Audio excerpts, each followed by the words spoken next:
Hello everyone, my name is Notepad Addon and I write games for fun, so what are we doing today? Well, today we're going to be actually trying to finish, and I do mean desperately attempt to finish, our good thing, Void Haunters here. Yes, we're going to be finishing Void Haunters if it kills me. So, what we're going to be doing mostly today is trying just to finish up everything I kind of need to finish. So our big thing what we need is sector creation, kind of wrapping up the home base and writing some basic GM notes. That's the basics of things. However, not to say I didn't do anything, however. The big thing I actually did was Full Metal Jacket, otherwise known as getting all the guns in place. Now, I did try to put in as many guns as I could kind of, I wouldn't say afford, but like, that I think would be interesting. Because I can have a million guns that just don't do the same thing over and over again, but that's not really that entertaining. That's not fun. So here are what a vast majority of the guns look like, and kind of like how things look. All of them are like, if we take the basic kinetic weapons for example, everything is going to have a here. You can do it, don't die. Don't worry, it is only Notepad must die.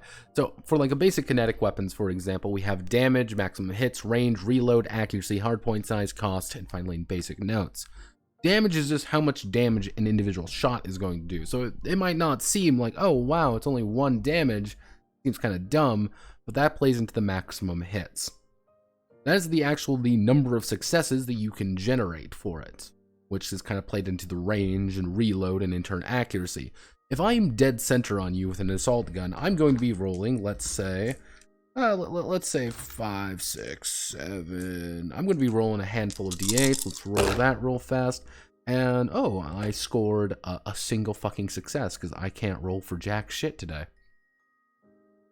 The vast majority of the time, though, this is what you're going to want to do. You want to get as close as possible and roll as many dice as you physically fucking can to do as much damage as possible. Some of these do have things like, oh, you do a d4 damage instead, or even upright things such as the Hellbore Cannon, which does 2d8 damage, which doesn't seem like a lot, but then you quickly begin to realize this is a Hellbore Cannon doing 2d8 damage with an accuracy of 6, so you can hit somebody from across the fucking map with it. And if we go all the way down to our ranges, if you are far range, or even down to like, let's say you want to hit just a destroyer at face, like you're pretty much dead center on somebody, you're going to be rolling 7d8. And that's just basic with it. Like you're going to be rolling quite a few different just raw hits, which is fine. I like that. I should say. But what we're going to be doing more than anything is attempting just to wrap everything up today. I have some things that need to be written down, and that's what we're going to kind of do first. And once that everything is written down, we get to go through here and fix things. Yes, we get to fix a lot of things.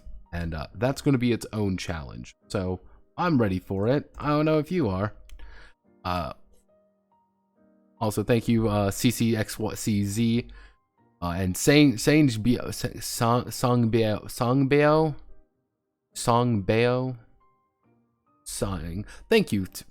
thank you to both of you for following.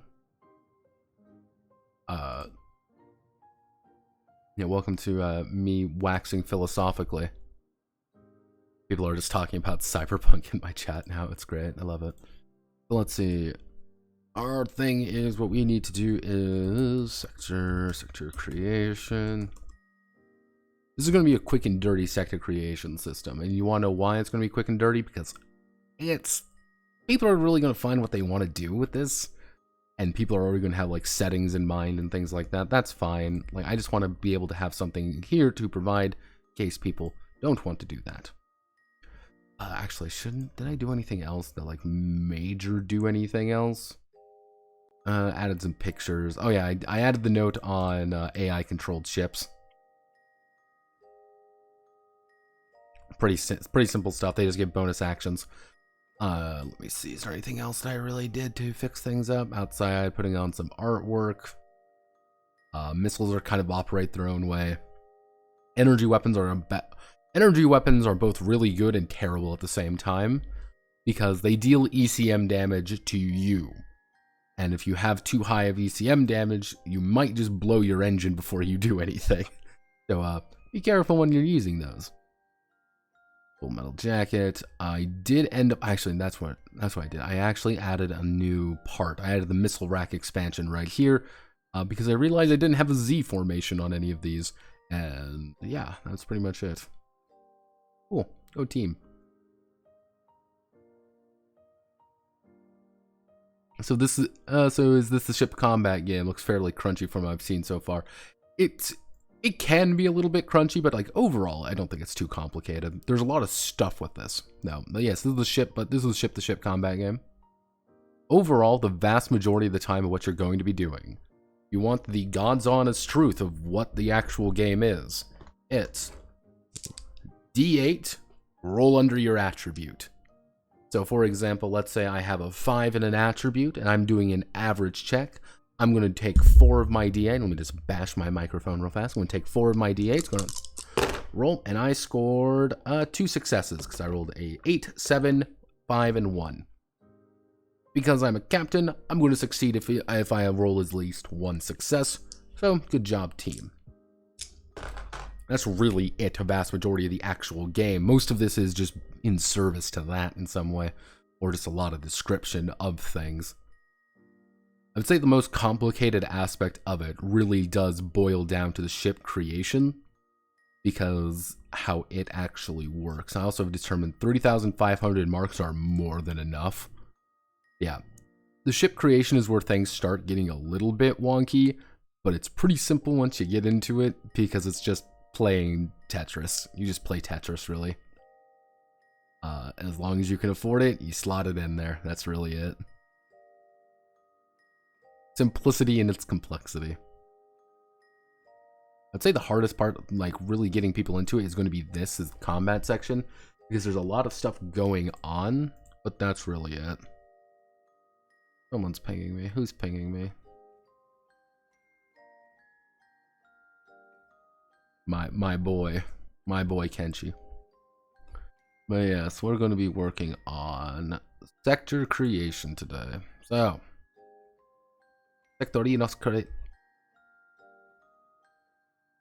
This is a niche. This is very much a niche. I really looking into it, usually find it in other games. Most notably, you see it in like Traveler, for example. Like Traveler has a pretty extensive ship combat and ship building game, subsection to it. It was I know we went over the Elite Dangerous RPG this last weekend. That has its own kind of combination of stuff in it. But like I try to do something a little bit different with each of my games, so So hopefully this actually works. If I get finished today, I don't know how long this stream is going to be, but I'm going to try to finish everything today. This one was a little bit weird, but I think it was mostly just due to timings and stuff like that. I got a little bit funky on it. Why do you rarely see Cyberpunk and Cthulhu mix, even though it can be one of the most awesome settings and concepts in existence? You see that actually quite a bit in other things. I'm gonna say that right now. You see that in other things. I know it's we actually did a little bit of look at it. This is Chrome. This has a lot of ideas behind that as well. In case you're looking to do like Cthulhu and Cyberpunk mix, you see it here. They usually don't advertise it as such. They advertise it as something completely fucking different. If you need Chrome, I have the PDF of it, so don't you worry. I have the PDF. Even though it's not technically a PDF-able game. But we don't talk about that little part now, do we? If you look in my server and go to submissions and type in Chrome, it should pop up. Somewhere in there. I posted it as just a PDF. If I can't, if it kind of got lost to the void, I'll post it after stream. It's a weird one though. It's like Rolls special game, and Rolls is a weird service that I'm not 100% sold on yet. I'm not really sold on Roll yet. But let's get back to business. So, this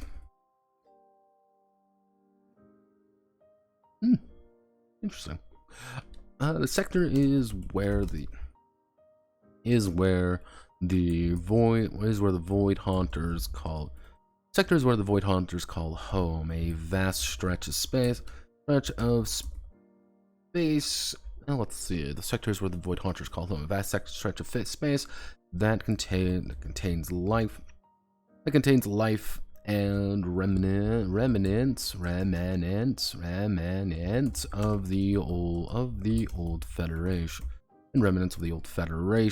while the governments of these newly independent states may be fractured and poorly organized. Government is still government. Pirates, anarchists,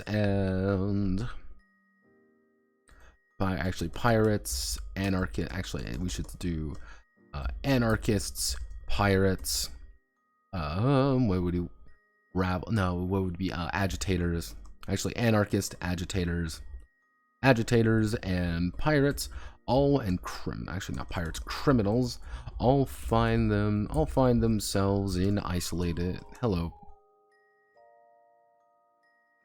pockets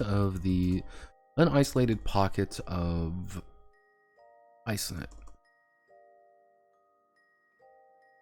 Yeah, this is really only humans only.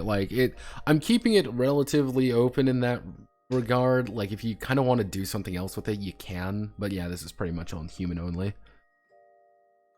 Let's see. Anarchists, agitators, and criminals all find themselves in isolated pockets, eking out a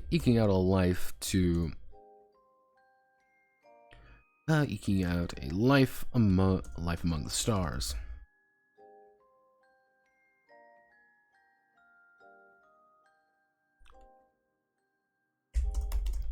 If the void caller wishes to create their own sector with various political entities, inside of it, they are free to do such if using any other kind of sector creation software such as through sector creation methods such as traveler stars without number. What's another one? There's another one I can remember. It's actually, yeah, so we'll do such as traveler stars without number. Actually, we'll do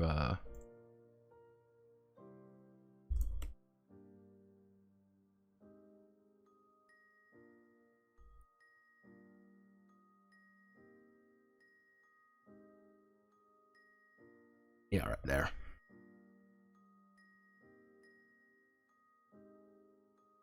Okay, yeah, so such as traveler stars without number, do so. God, I can see my eye. Do so. However, if the void caller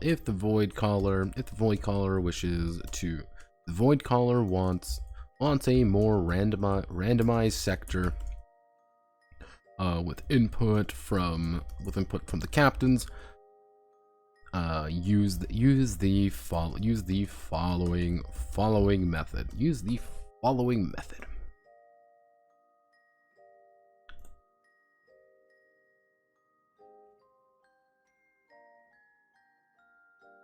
There we go. Yep, just a very basic system. Let's start with that number. I've heard start with that number is very good. It does its job. Not much else though. Yeah, it's humans only works pretty solid. I actually debated on adding like aliens to this particular game, but I kind of decided against it. The only oddities are AI is very common. That's like one of the big things, and that's why I added like this little section down here. Like, AI is very common. Therefore, it feels important to have the section saying AI is common and will kill you. They are very scary because they get a lot more actions and they can do a lot more things and will probably hold you in complete animosity. So let me do something. We want to go to my drive folder. You can see this. Welcome to my horrific amounts of autism here. We want to go to the lexicon, and we want to go to the not building a world. We want to go to DIY magic, creating a dungeon. Doing this, I'm opening this up not because I'm going to use it one for one, but because I'm just keeping things there just to reference it for later. But the basic thing is determining habitable stars.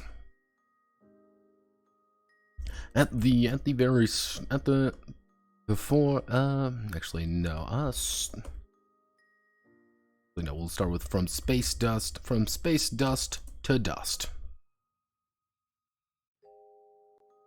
So from space dust to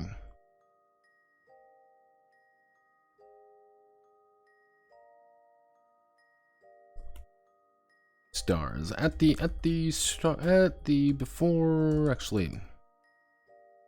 During the process of creating a new sector.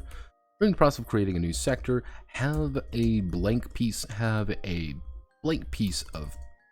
paper or any kind of software allowing collaborative drawing. This isn't very hard to get a hold of, or any other kind of software allowing collaborative drawing.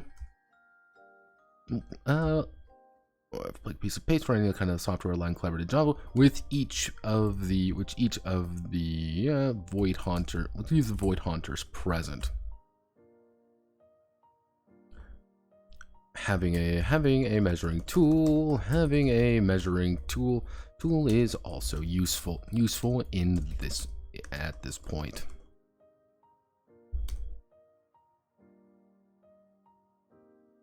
How I'm personally doing it, I actually wrote in a little chunk of the lore about that. Actually, it's where is it? The 3 drives to rule them all. Literally just by a single guy named Noabueze Morgan, which is definitely not a reference to anybody. I don't know what you're talking about. Pretty much everybody has these big engines called FTL drives or skip drives. Those are the 2 big engine types. And engines are pretty much your equal parts your reactor and do everything else machines. They're amazing, and everybody has them because they're just that fucking good. Most notably, the idea is that FTL drives allow you to rip to a new location, while skip drives allow you to quickly dash between locations you've already pre-coordinated. It's tech, when it comes to things like tech and fuel, I'm not really worrying too much about fuels.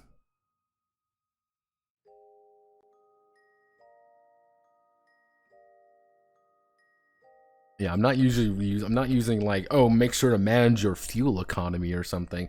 That's going to be kind of factored into like a maintenance cost, which is kind of something I need to talk about later on, which is pretty much anytime you're at port, you're always going to assume you top off, with the idea being like, yeah, it's going to cost you $100 to, stay in port for long because God hates you and wants your money.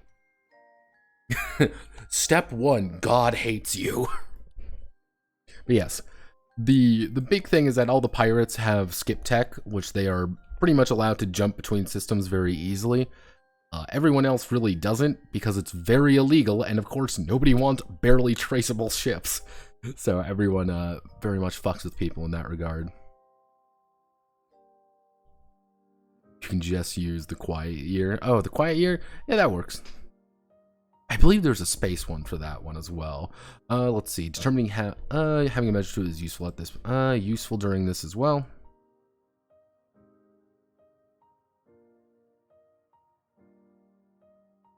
There we go. Determining habitable stars. On the map, each void hunter will determine a point on the map.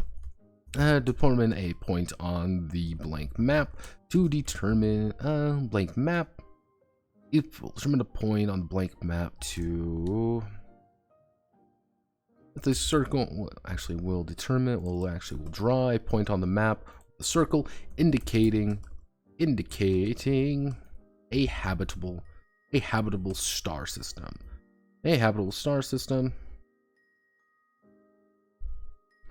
So you strategically explore the map instead of going wherever you would. Asking because if you had to strategically, like, one of the big things here is that, like, it's already very lived in. That's why I'm kind of like, players can just kind of draw it themselves and be able to get from point A to point B as well. It's, the issue is that you are horrible criminals and everybody hates you. Which, the thing what I want to do here is, here's this big sector that you've drawn. However, newsflash, you aren't allowed in any of it. Because if they find out you're in these locations, you're going to be shot on sight. You are a pirate. You are a subhuman to them. And so it's kind of like, well, we've determined this big map where we're all from. How do we get around it? Like, how do we manage to do this? That's kind of what I'm trying to do here. It's not difficult to get from point A to point B. It's getting out with all your limbs intact. So let's see. Each point hunter will draw a point on the blank map with a circle indicating a habitable star. Actually, indicating a star system. Determining star, indicating a star system. This will each void haunter will have each void haunter and the void caller will have two passes to determine the initial set of stars in the sector. These will form the core worlds. These will form the core stars. No core star can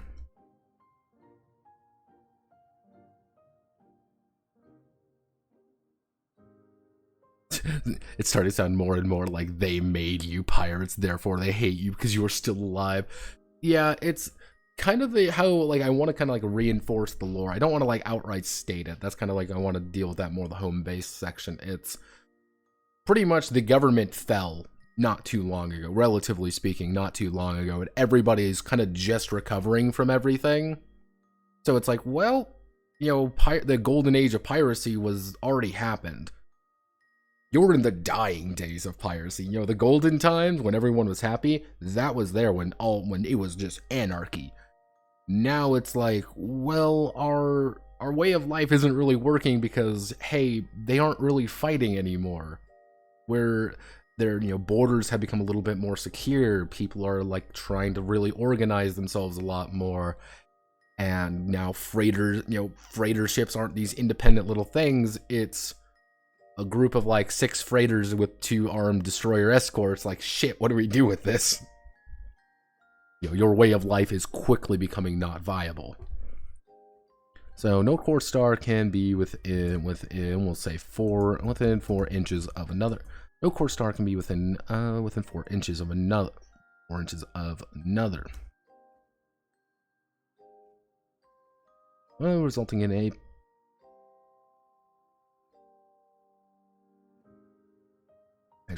but let's see. No core star can be within 4 inches of another, but no farther than 8 from the farthest. But no farther than 8 from each other as well. The core stars are the lifeblood of the system, where a vast majority of the new civilizations and factions have taken up residence and established themselves. These, and let's see, so core stars establish themselves. After the core stars have been determined, The fringe star. The rim star. Now that we're calling them the rim stars. God no, the fringe stars. The fringe stars are next. Each void haunter is given a total of 5.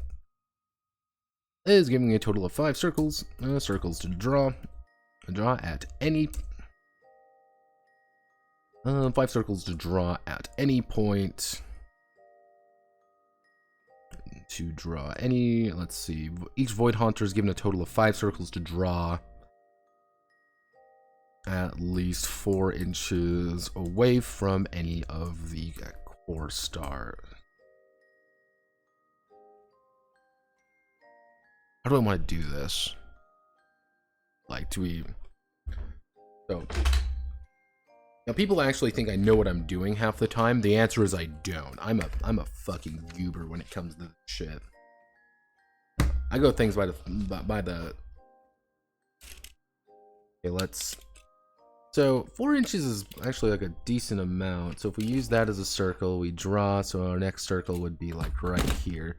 So you get a pretty good distance between things. Half of me wants to actually even shorten that up to like 3. If I shorten it up to 3 inches, that's a little bit tighter. We'll do 3 to 5. We'll do 3 to 6 inches instead, but then it'd be at least 4 inches away from any core star. So if you... So you choose... Actually, no. No. Must be 3 inches farther away, 6 inches. Each void haunter is given a total of 5 circles. Is given a total of 5 stars. Stars to draw as well. Given a total of 5 stars to draw on the map. On the map at any point of their choice, and anywhere of their choice, as long as it is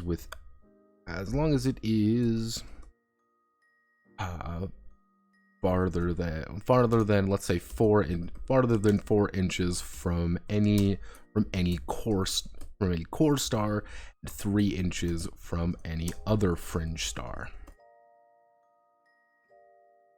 So the goal, you could say, is this is gonna be really quick and dirty. By the way, this isn't really gonna be accurate to like distances or anything. I just need to get like a good just a good view of things. So the idea would be like, let's say these are our core stars. You know, just 3 little core stars. Not much, but there's gonna be more, obviously. But like a fringe star would be like out here. You might get like a few fringe stars like out kind of further in the distance, where it's like, yeah, this is not really in their sphere of influence. As you can kind of see, it's a little bit further away. However, you might be like, yeah, this is one faction's series of stars that they kind of claim ownership of. But like, you aren't going here. Like, that's just death if you try to go in there. But you're also going to have quite a few of these different stars kind of all around. There might be some over here.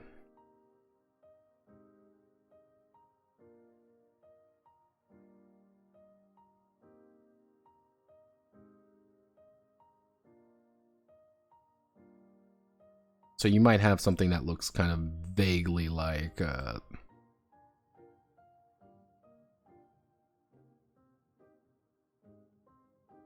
So you might have like a kind of like a basic map that looks vaguely similar to, I poorly draw circles on the internet.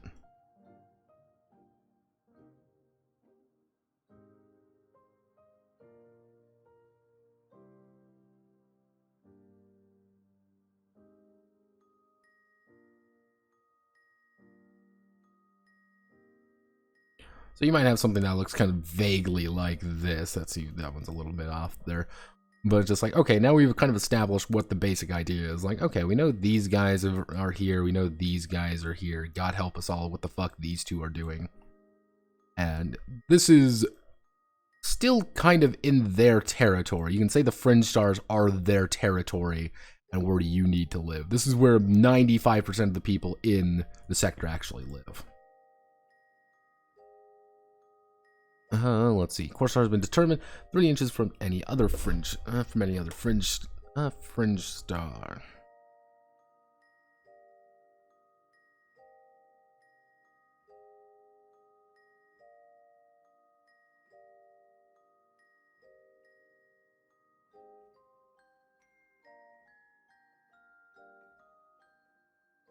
These determine the basic stars that have life or some semblance of them. Actually, no, these... Each of the core... Actually, determine, I should say.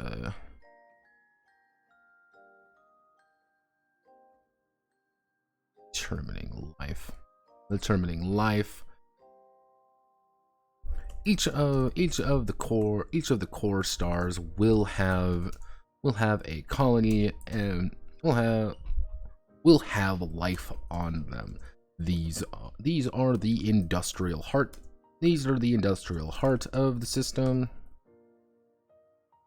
Actually, heart of the sector.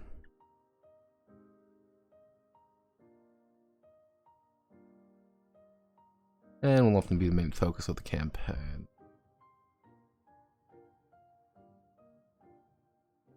I don't like where this is going. Hello, Mr. Phone.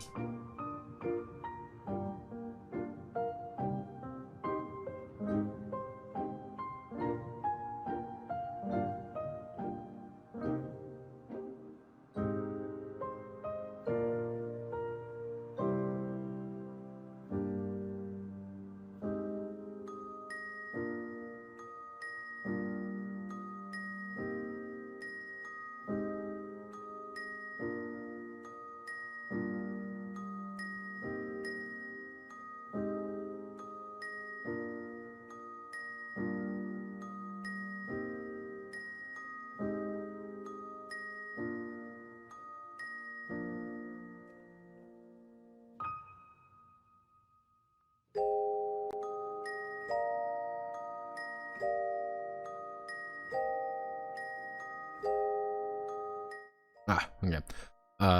You mean to verify, is it edge to edge or center to center? We don't want to have another Pirates at Ocean's Edge argument. What the fuck are you on about? This is just supposed to be like something quick and dirty. That's the entire idea of this. It's not really supposed to be like, oh wow, this is like the super detailed. No, this is very quick and dirty. This is getting something from nothing. So I'm not like too fussed. It's just like, yep, we gotta determine if it's center or not. No, just kind of, if it looks right, it's right. That's my philosophy. Determining stars, lifeblood, vast majority of new civilizations, determining life. Each of the core stars will have life on them. These are the industrial heart of the sector and often being the main focus of the campaign. Actually, fringe star, actually, I should say. Actually, beyond the fringe.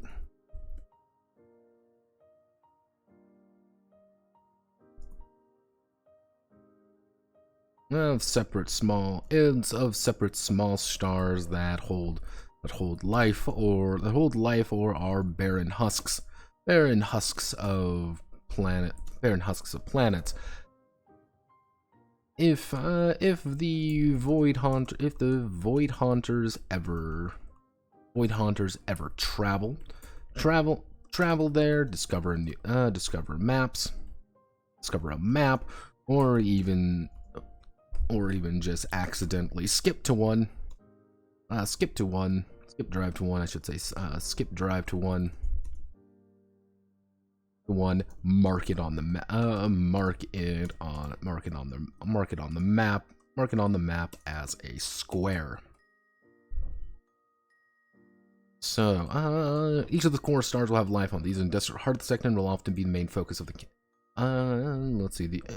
often be the main focus of the major factions of the campaign of the campaign world. However, these are also considered to be high security. High security being constantly guarded by the factions fleets. of fleets and inner powers. Half of me thinks we should do 3 passes.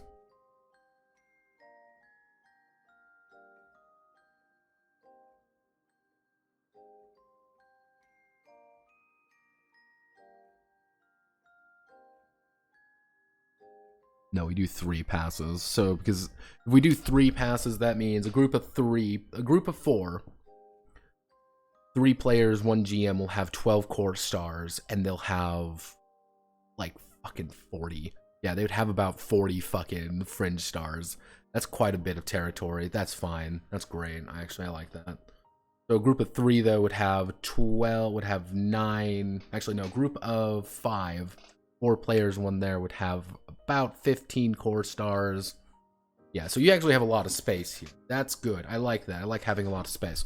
Let's see. Each of the core stars will have life on them. These are industrial heart of the sector and will often be the main focuses of major factions of the campaign. Major factions of the campaign. However, these are also considered to be high security, being constantly guarded by the faction's fleets and inner powers.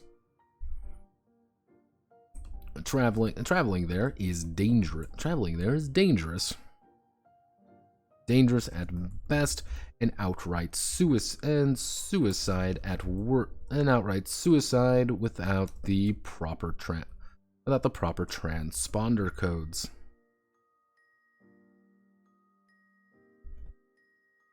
Outright suicide without the proper transponder codes. A. The fringe stars are still under the control of the factions.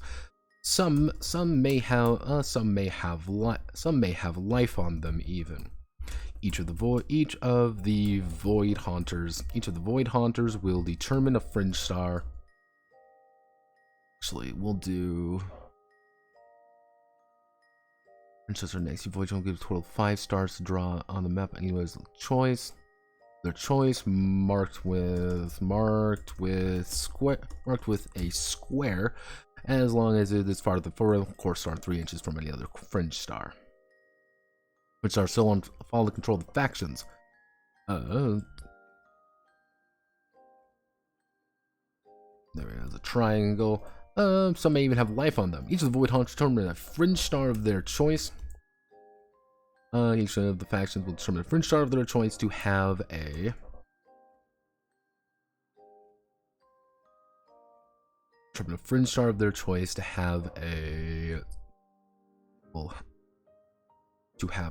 colony, to be either a colony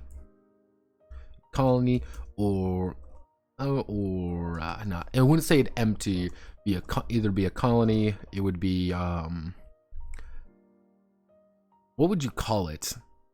What would you call this? Because it's the idea being like, let's say you have like a little square being like, this is a fringe colony, and it's like, hey, this is a fringe star. If it has if it has like actually like people on it, you're gonna put a little C, like a little C or something in it, being like, this is a colony. People live here. There are like living like people who are like pretty active there. Which is the best way to think about it is, this is a market. This is a place that people will buy shit and people can sell things. Which then you can also find another one, which is just like just resources, in which there aren't really any permanent people here, but it's like there's cargo. There's people who go there for work, to find stuff, to extract something. It's an extraction colony, effectively. It's not really like a people live here kind of thing. And we have empty, obviously. Empty stars just don't have anything in them usually, or if there are, it's very minimal presence. It's like, here we have a habitat here full of like scientists that they don't really need anything. They're like, going there is, if you want to get away from something, you can go there. No one's really going to track you. People are going to notice if you go to a colony. People are going to notice if you go to a resource colony. But people aren't going to mention if you go to an empty one. What would be another one? So we could do, it would be, actually, I know.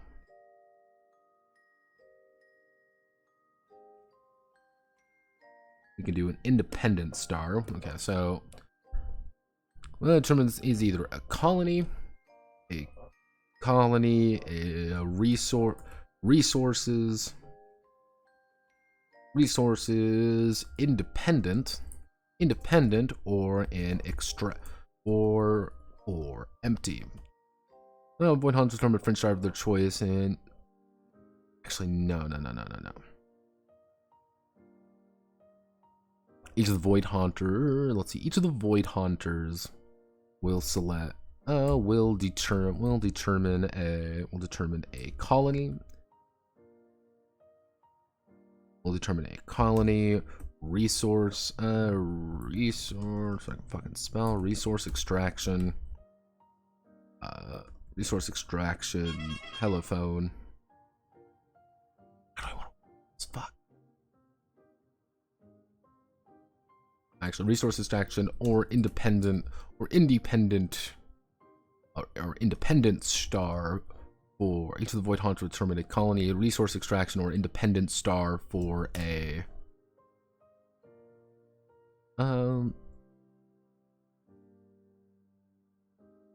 actually on their pass next. There we go. So the idea here being like you're kind of the next pass is you're going to determine what's a colony, what's a resource extraction point, what's an independent star.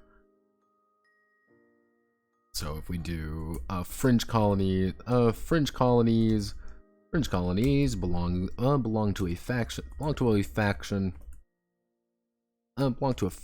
but are relatively disconnected from them,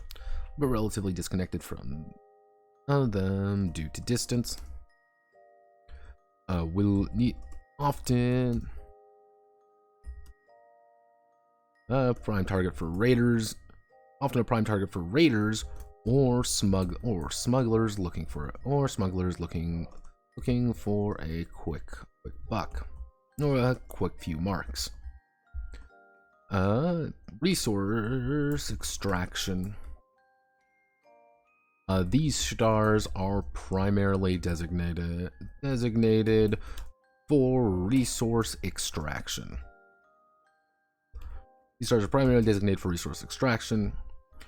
They have the proper equipment and light colonial presence for the sole purpose of exporting a resource to a faction. Independent stars, small states that have formed in the fringe that are not aligned with any faction yet, but can be swayed if they need to. Can be swayed when desperate. The best way to think about it, like an independent star system, is this is just a group of people who we're kind of our own country. We're not really gonna bother anybody else. While the factions are like the main powers. These are the guys who have the ability to produce fleets. These are the people who have, kind of more power pull. It's the difference between like, hey, we have the governmental capacity to rule a nation versus we have the governmental capacity to rule a town. Like, that's pretty much kind of the difference. Independent stars are probably going to be a little bit more friendly to you. They're going to want to work with you a little bit more because they're like, we don't really care because you're not illegal to us. You're just a guy. But if you raid, they're also... That's kind of what I'm saying only a few... Like, if each of the Void Haunted on their pass next... And so each Void Haunter will have a total of 2 passes. With the Void Caller having 3 in total. All other fringe stars not designated are considered empty, uninhabited. uninhabited, or have such a negligible presence to not warrant noting it down. There's an artist colony on this. It has 40 people in the space station where they draw the binary star here. That's what they do. There's 40 people in this system. They don't do anything. They don't have any money. They don't have any resources. It's just funded by this, like, quadrillionaire who does it because he likes, drawings of binary stars.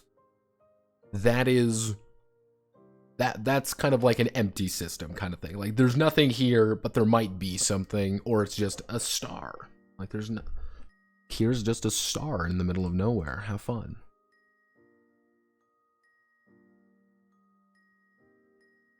Yeah, you also, and that's kind of the idea of like the independent stars, is that they're kind of the city states, but one of the issues with them is they're very exposed. So it's like, well, maybe we want to raid them. Maybe we want to take out the independent ships, the independent stuff, because they aren't really going to have the resources to stop us. But if you raid them too much, if you raid them too hard, they probably are going to want to get assistance, and they're probably going to become a protectorate of one of the major powers, because they're going to be able to swoop in and do it. But you might also get a job from one of the powers being like, hey, we're giving you free reign to hit this colony, hit this independent star system as hard as you want. We will not intervene. We'll let you actually even skip drive through our territories as long as you're flashing this transponder code to do such. And you're like, man, this is a great job. This is free rating. This is free money. And then it's like, oh, well, okay, the season passes. These guys folded. They've been rated so much, so hard, so dangerously that they've folded to this other power. And now you're super illegal. It's somebody else who kind of took the job. I'm getting another phone call. Give me 1 second.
Hello, I love my mom to death. She likes to talk, though. See, my mom has this wonderful time of not just... It's never just the simple thing. It's never just a simple question. Oh, no. It's... You have to ask... I have a question. Let me tell you about my day. Let me tell you about this. Let me ask you a question unrelated to the first question. Then go back to the main question. And that's how it always goes. There's never any, it's not just like, hello, here's the question, goodbye. No. Like, it's a process. I love her to death, but she is every single fucking call. Never something simple. And she's also the kind being like, I'm calling you to tell you I'm going to call you later. It's like, why? It's like, cool, awesome, thanks. Thanks, Mom. Very helpful. Like, like, this is the... Thank you for informing me. Thank you for informing me that you're going to call me later. Then call me later. Let's see, 2 passes with the void color having 3 in total. All the other fringe are not designated, considered empty, uninhabited, or such negligible presence not warrant noting down.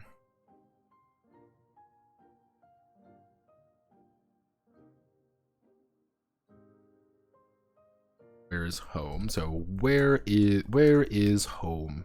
Where is home? In one of these uninhabited stars, farthest away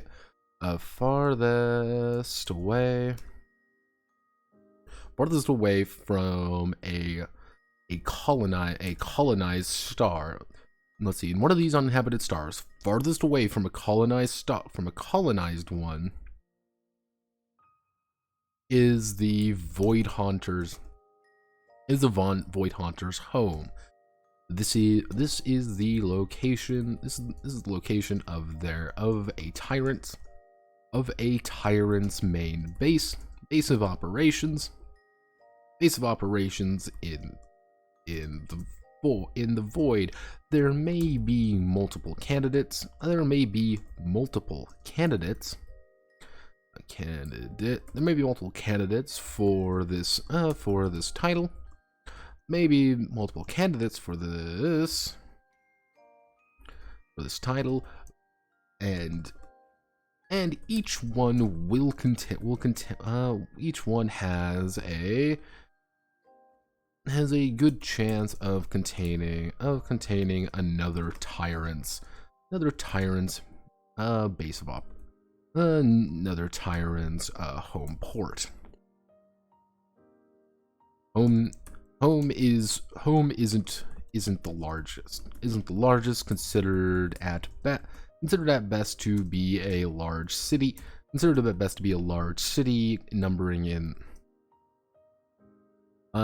a few considered at best to be a city numbering in the hundreds, in the tens of thousands.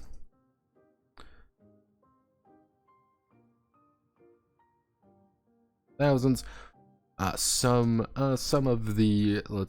of these ports may only have a migratory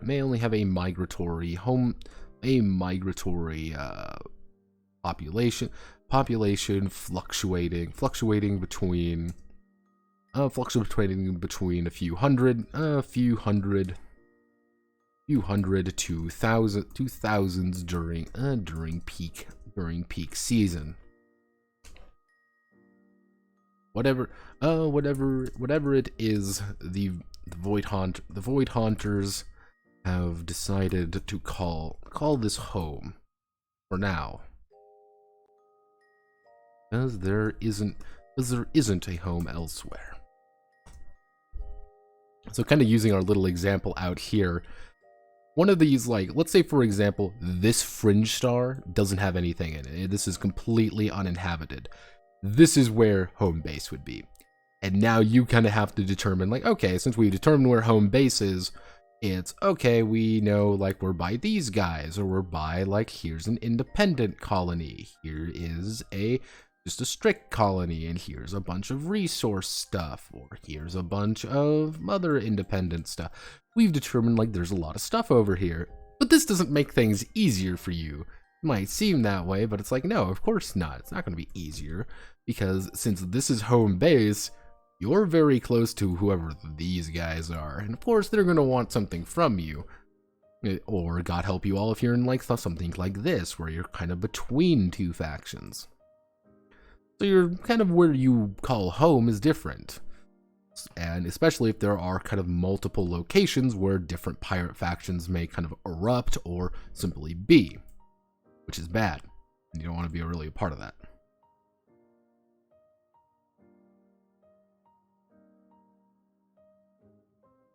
A typewriter. See, if you call my mother a typewriter, she'd probably take offense to that. But though that would be a little bit more accurate. I love my mom to death again. She's very nice. She's very lovely woman. However, very bad. I've constantly said that she has gremlins. It's actually surprisingly amusing how often anything she touches will end up breaking or something horrible will go on. It's quite impressive. Like, I've had my phone for a while now. Like, and that phone, like, she has broken like 5 of hers. Does proximity really matter if you can just jump wherever? I'm not necessarily doing like just jumping wherever, because the idea is you have to rip to a location, which means you have to be able to trace a straight line to it. That's the idea. So if I want to go to, say, like right here, it's going to be a little harder because I can't, it's harder to trace like a straight line to it. Especially if things get a little bit crowded and be like, yeah, you can't just go like, whoop, I'm going to skip past this star. No, it's like, okay, I got to go here. I got to go here. The main thing is probably what I'll do is just distance-wise, not necessarily fuel or anything. Like, yeah, you can jump 3 inches reliably. So you can go from here to here, you know, here to here normally. However, maybe not the best. But let's say, for example, here's home base. You might set up a skip track from like here to here to here to here, and then raid this kind of raid around here for a bit, steal some shit around here, and then boop, boop, boop, boop, boop, and skip all the way back. That's kind of the idea. Like, you kind of want to jump between places because, fun fact, you might be, this might be home base. This is definitely not going to last forever. That's kind of the end of the campaign, you could say, is the second home base is coming under threat. It's kind of Jover. Like, yeah, these guys have officially had enough of your shit, and they're sending everything to take you out. It's like, yep, okay, time to run. That's kind of the end of the campaign. Like, yeah, your home is now a slag.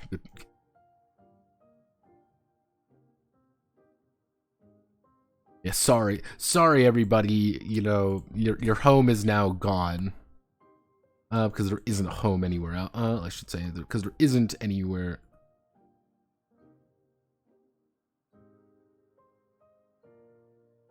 Like some kind.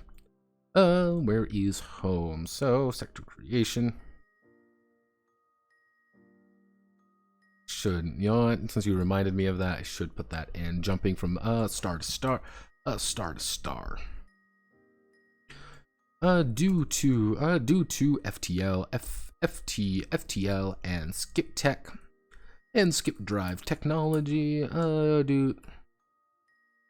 traveling through hyperspace. Driving to hyperspace has never been easier. However, due to gravity wells and hyperspace storms. Due to gravity wells and hyperspace storms, most ships can only jump a maximum of 3 inches in any 3 inches in any direction. Actually, no. Do we want to do that?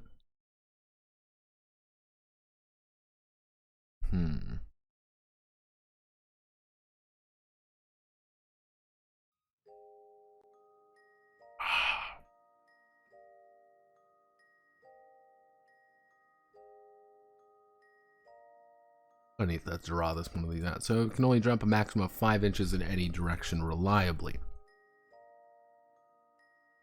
Actually, let's see. Actually, no, we'll do. Can only jump a maximum, we'll say 5 inches in any direction reliably. Can only ships in reliably, and only if the ships can draw a straight line to the target, without coming within 1 inch of another star system. So, for example, using this as kind of an example, if I want to go from here to here, I'm going to have to jump here, then here. Or if I want to go from like over there to here, it's like, oh no, I can't trace a straight line because I'm within kind of this radii. So I'm like, I'm going to get kind of stuck in there a little bit. Hence why you might want to have a situation where you can kind of like try to jump through systems. And that's why kind of the core stars are really difficult to navigate through, because jumping through probably means you're going to get sucked into kind of their gravity while forcing you to jump out. That's where things get a little bit hinky. And why the scary thing with skip tech is you are allowed to skip backward pretty much very rapidly. Most kind of civilized ships don't have skip drives because they're very fucking illegal. Without coming into within 1 inch of another star system. Traveling the core stars are dangerous at best, relying on a good transponder code. Let's see, let's rely on a good set of transponder codes, or luck to navigate past the pickets. Navigate past the various picket lines. And scanners. I'm getting it. Ooh, who's pinging me? Kizunito. Hello, Kizunito. Hello, Kizunite. How are you?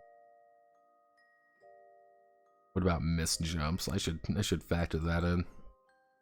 If a ship wishes to jump further than 5 inches, then 5 inches, they will take 2d8. They will take 2d8 per extra inch, 2d8 hull integrity per extra inch of travel. Extra inch of travel in hyperspace. Should hull integrity be compromised during this time, the ship is lost to the void. The ship is lost to the void entirely.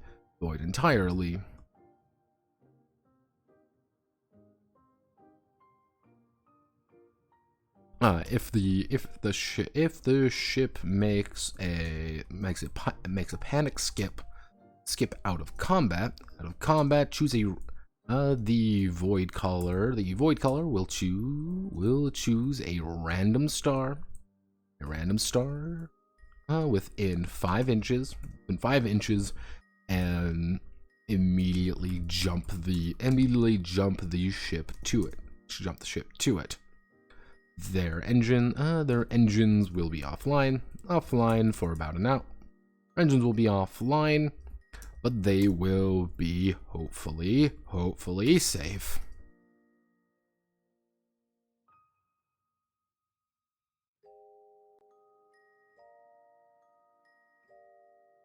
Whatever you do, don't make a panic skip. Find every instance of ship and replace with ship. Replace all. That's probably going to break something. However, what I can do is this. I'm going to have to go through here.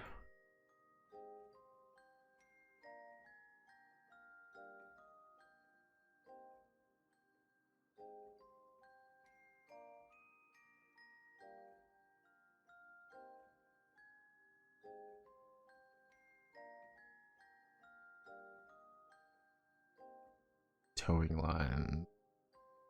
Okay, we're not going to worry about this now. Okay. Star to star, determining life. Star to star, we've got that pretty good. This is pretty much just a... This is a jank-ass fast method of doing it. This is supposed to be a little bit... we're going to call it pretty simple to do, which I'm actually... What I'm going to do is I'm going to make a... I'm going to make a... Here, side note, the purpose of this. This method is quick and dirty, not calculating every star, calculating every star's chance to have life on it, to have life or what it produces, but instead setting a simple stage. For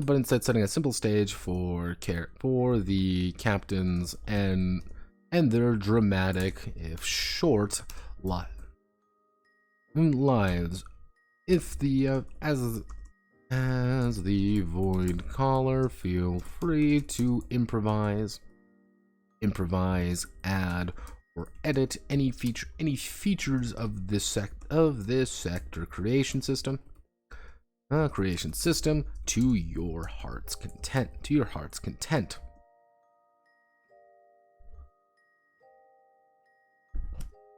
This is collaborative and meant to bring context to the world that the Void Haunters will be exploring, pillaging, and most likely dying horribly in.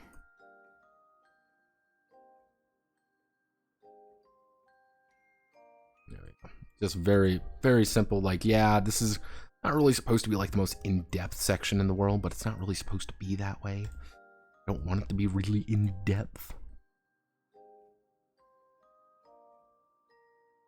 Because probably the thing is, if you're playing a game like this, you already have what you want kind of already set out for you, or you have like a very kind of like, I wouldn't say like a good idea, but you already kind of know how you're going to do it, so it's like, why bother really talking about it? This is here to, hey, here's now our section of like what we can do. It's like, oh, cool, like here's one little faction, they kind of control this section of space. You know, these guys don't control much, but they're kind of like, they're long boys. These guys control jack shit, and these guys might control a lot of fringe stars. Like, okay, now we've kind of established what the borders look like. We can now raid, pillage, and probably die horribly in it. And these are probably going to be fairly extensive. That's kind of that's what I want to do. I want people to feel involved in a setting, but not like, if you already have a traveler setting you want to explore, that's fine. What about colonizing worlds? Completely off scope of this. Completely off scope. Don't need to worry about it.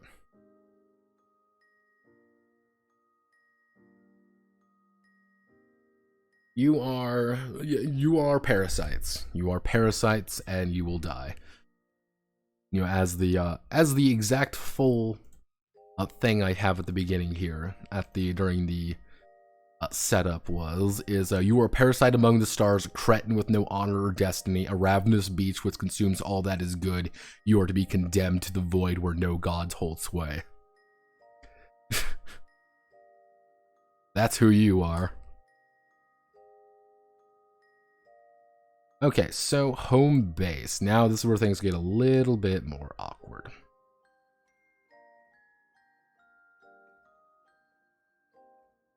Hello. That sounds like an ambulance. I guess you'd call it home port or home base. Home base or home port? I'm saying home port. Home. Home. Sounds home. A pleasant word that brings connotations of family, hearth, warmth, warmth and general goodness.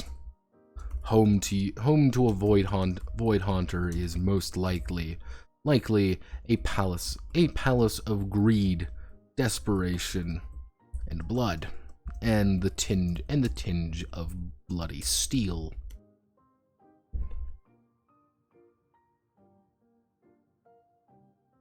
The home port which the void hunters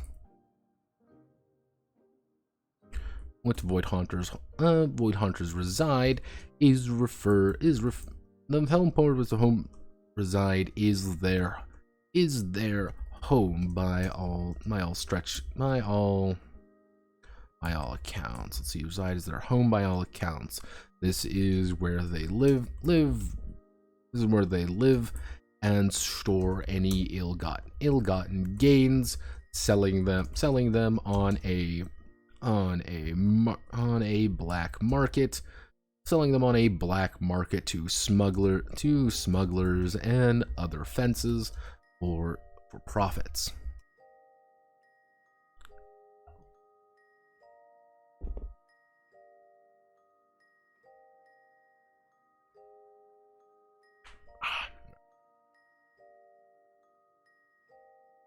Black market to smugglers and other fences to for profits.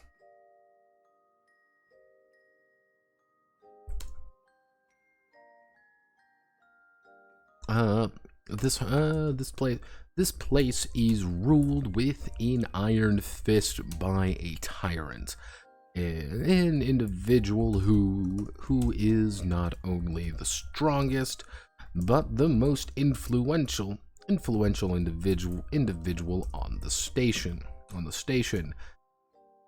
Actually, will reside in his home by all accounts.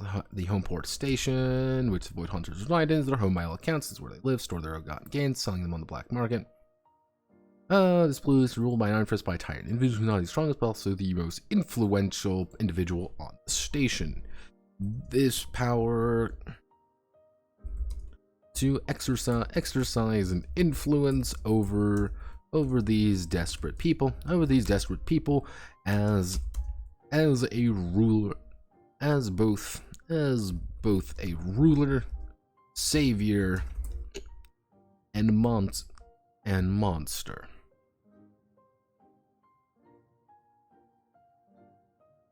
Home is where the heart is. Home is where the heart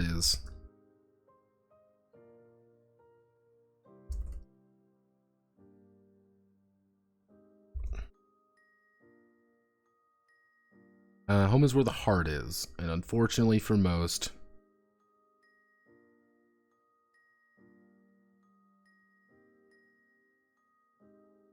I don't know. Fortunately for most, this home is as vile as they are.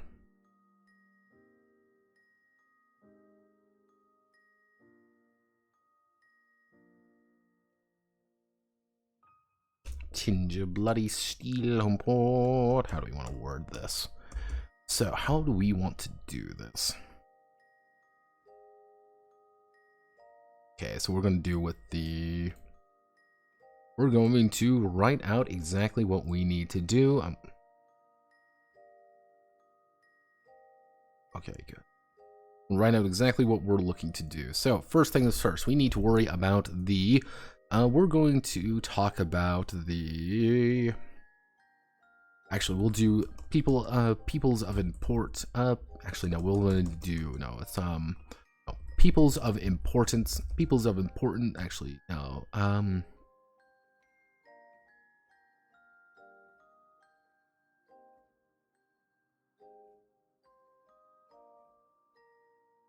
Figures, icons, and bosses.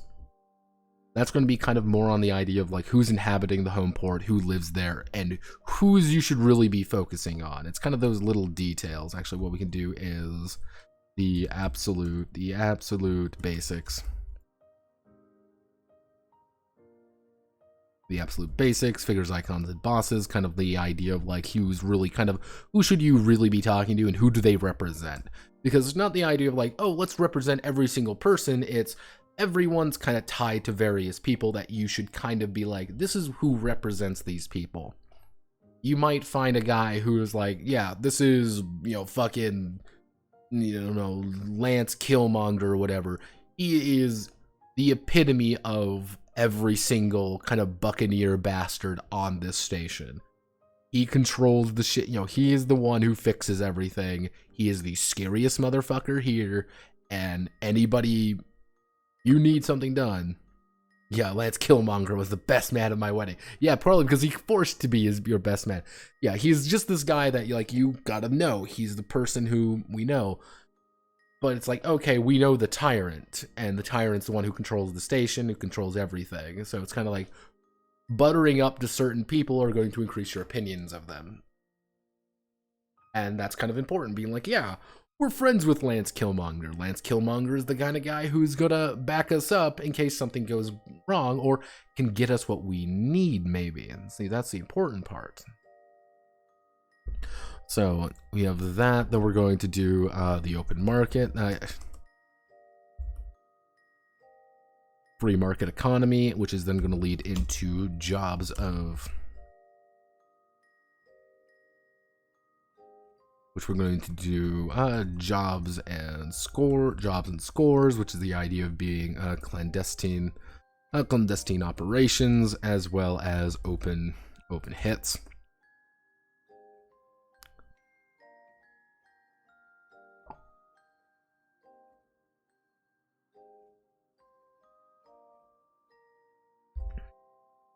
There we go. I'm bleeding dry. Actually, there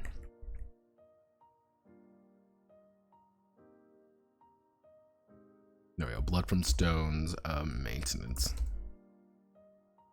Yeah, so it's kind of like the idea of like, here's the absolute basics of what it does. Okay, so we go all the way down here.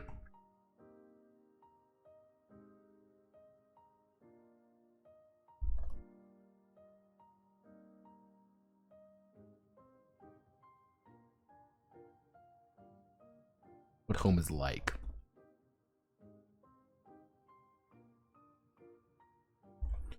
Kataya Skyworks Kataya Skyworks was a former federal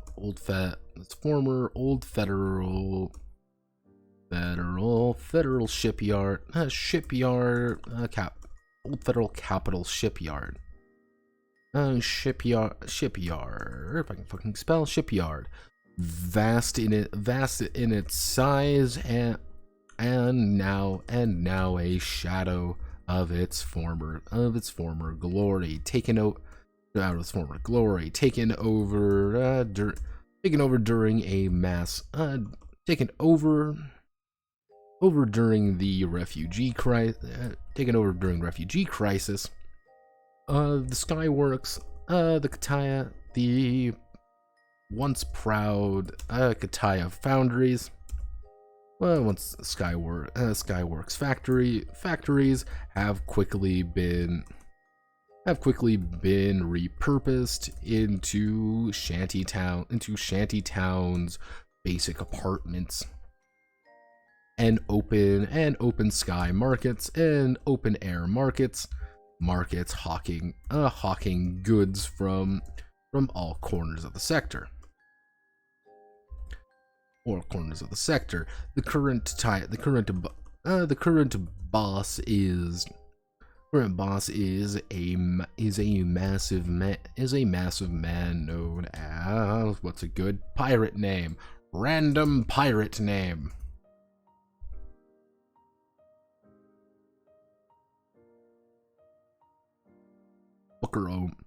A massive man known as Booker Omar, or the Black Mane himself. While he's been desperate to fix the Skyworks into its capital producing glory,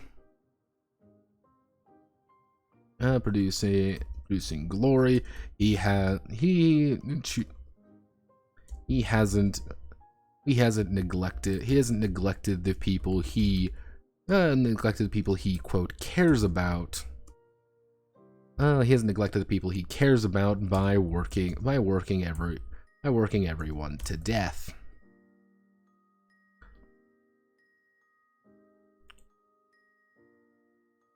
The captains are free traders, according to Omar. The kind who come and go, but mean very little. Who come and go, but whose importance relies on if they can deliver the goods he needs.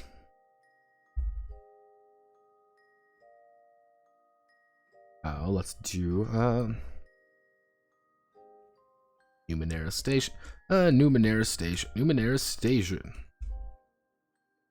was an old habitat that declared independence. Hello, phone. Declared independence at the start of the new federation. Quickly devolving into interfamily conflicts due to fractured loyalties of who is leader. This was easy pickings for Caden the Immortal. For Kadan the Immortal. Actually, what's we'll do Kadan or Caden. We'll go Kadan. Kadan the Immortal, who swooped in with his small fleet of ships and declared himself the king of the place, the king of the castle. Now Numenera Station serves as a de facto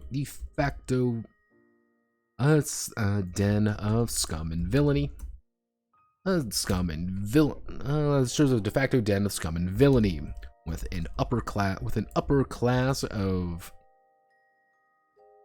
pirate nobility and lower class citizens desperate for handouts. Two Kadan's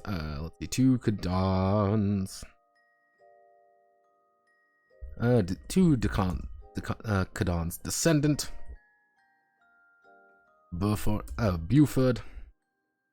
Kadan's descendant, Buford. Kadan, the immortal legacy of his grandfather persists through him.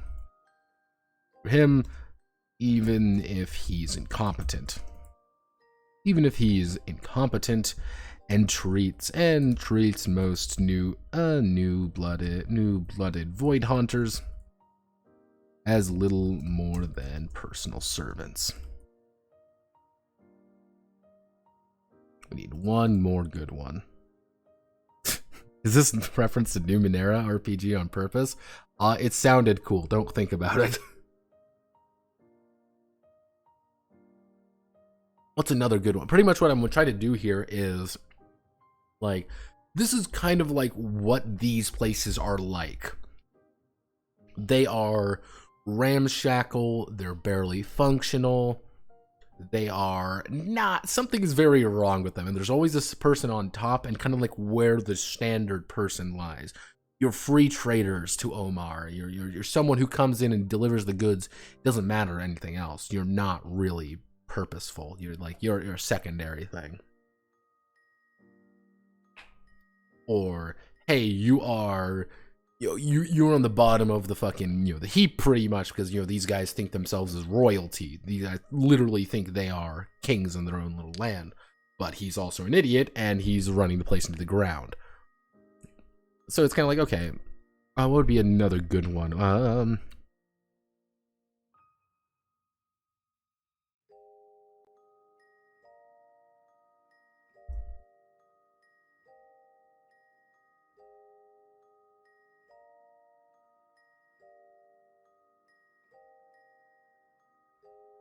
I didn't mean to hit that one. Hi, Chris Dixon.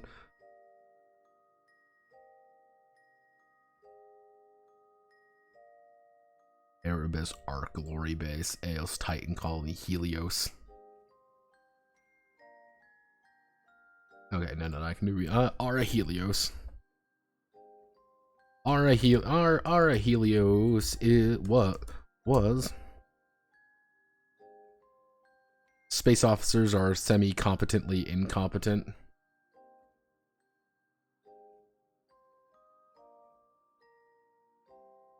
Yeah, and it's like, well, we kind of know it. Like, we don't really are. One of the big things you should all like, I kind of want to emphasize is there's a sense of ending. Something is coming to an end, and even if you don't want it to, Omar is trying to build this thing up, but he's also fixing up a capital shipyard that you look at it being like, aren't people going to notice you have a capital shipyard? It's like, oh shit, what happens when he finishes, if he finishes it? Numenera Station is like, oh hey, here's this giant, here's this station that is like crumbling from the top down, and what's going to happen when people decide like they don't want to deal with it anymore? Like, oh fuck. Ara Helios was its peak in artistic colony of hermits dedicated to the artistic colony of hermits dedicated to the sacred arts of painting, music, and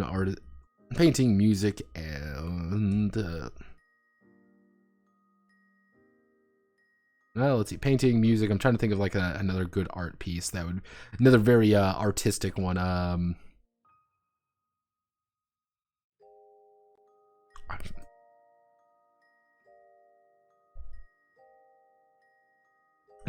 Dedicated sacred art to painting, music, and solar yoga of the binary star which it inhabits. After the last during the unification wars, after the new federation collapse. After the new federation collapsed, a horde of desperate refugees, criminals, and actually collapsed a group of waste monks infiltrated and systematically took control of the state. Station after a series of bloody fighting. After a series of bloody assassinations. Ara Helios today is a station of faith, one of the universal way. While patriarch what would be a good Patriarch Alexandros.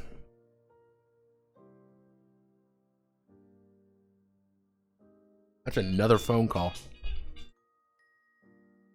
Oh goodness.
Notepad, can I watch Pixels? Do you like Adam Sandler? No, don't watch Pixels then. Or if you knew what it was, we didn't have the tool to do anything with it, that would have made Waterworld a whole lot more interesting. Stupid villain tropes we left in Saturday morning cartoons. I think stupid villains do work in some cases. You kind of got to explain it. It's like, yeah, here's like, we don't quite know what the hell this is, but we definitely know it's valuable. So like, we're going to kind of manipulate that. Those who are not following the way are tolerated, but only if they deliver.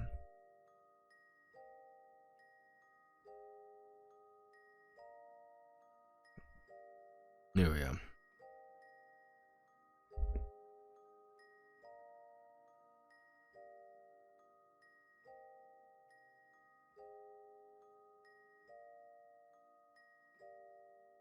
Okay, these are all simple examples of various types of home bases and ports that these are all simple examples of various types of home bases and ports that can exist in the void. Sometime each tyrant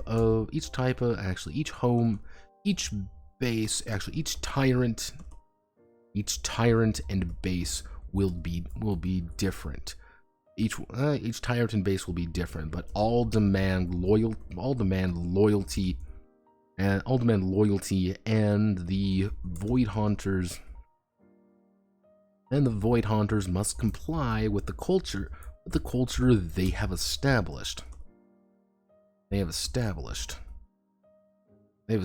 Or be exiled to the inky blackness in front of them.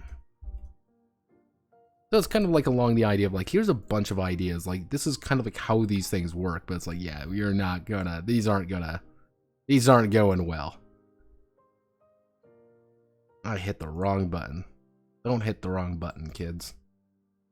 Home is like Taya Styworth, Capital Shipyard, Shantytowns, current and old conflicts, de facto. Dennis Scott declared himself, but who's important?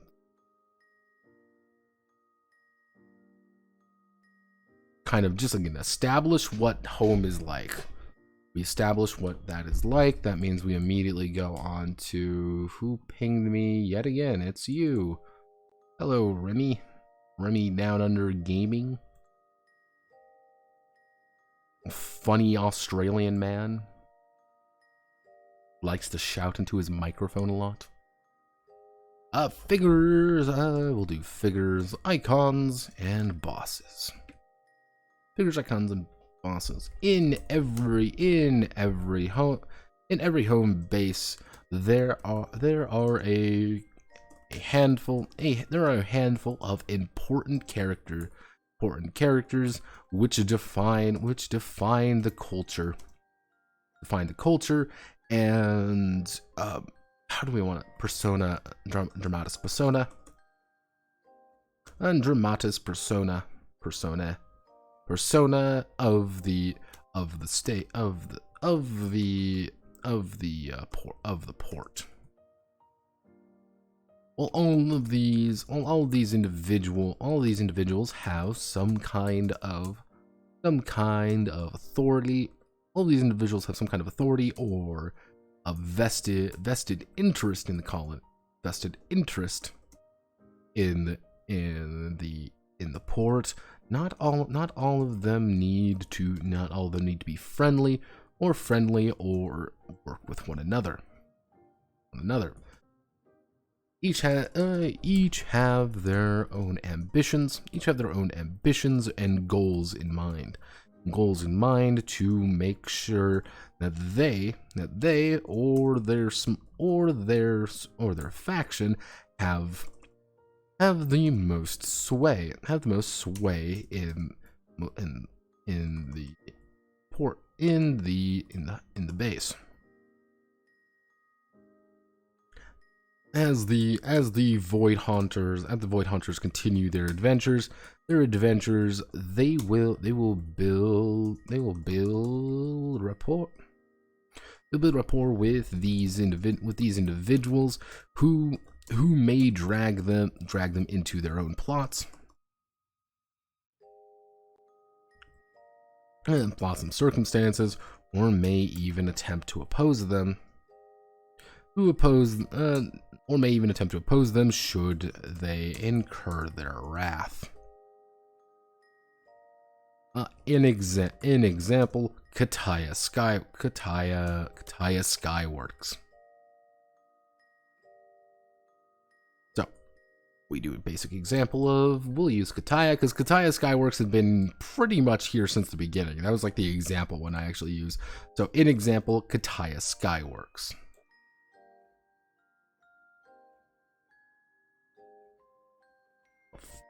We'll do for example, Kataya Skyworks. We'll do that.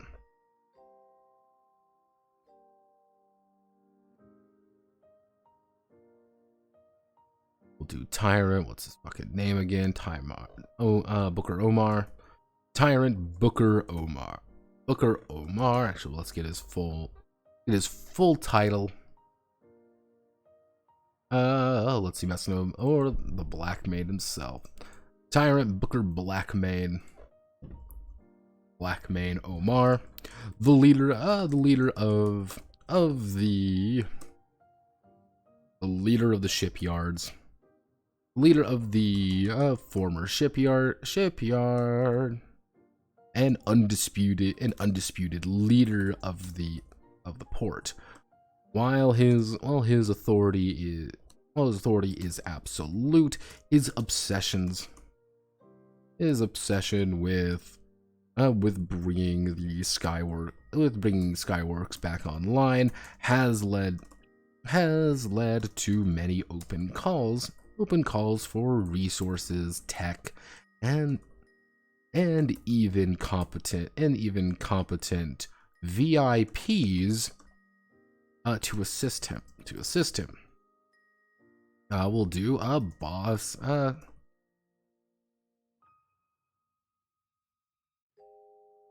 Boss Lance White. Mr. Actually, we should do Lance White. Mr. White is the chief purveyor. Of most of the illegal goods that flow through Kataya in one way or another. He has extensive connections. With the. I'll use my own little store because we'll use the lore here because we already kind of established some basic lore up here. Archangel Sexter, Manulma State. With the Manulma State. Now he is exempt with the Manulma State, allowing for decommissioned military equipment to flow through. Allowing decommissioned military equipment to enter into the station. Let's see. We'll do Madam.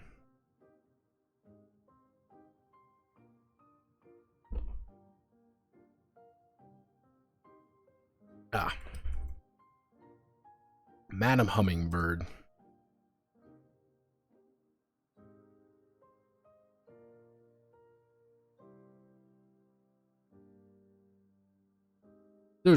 Is there a lovely woman or man you wish to spend the night with? Then they probably owe allegiance, or pay off Madam Hummingbird in some way. She has eyes and ears all over the station, all over the Skyworks, to the point where she's the number one source of information on almost everyone. Which brings it right back to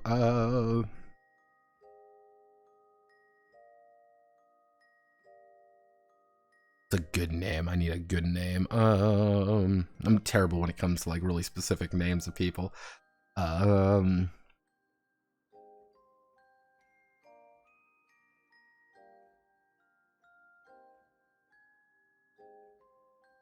that's what.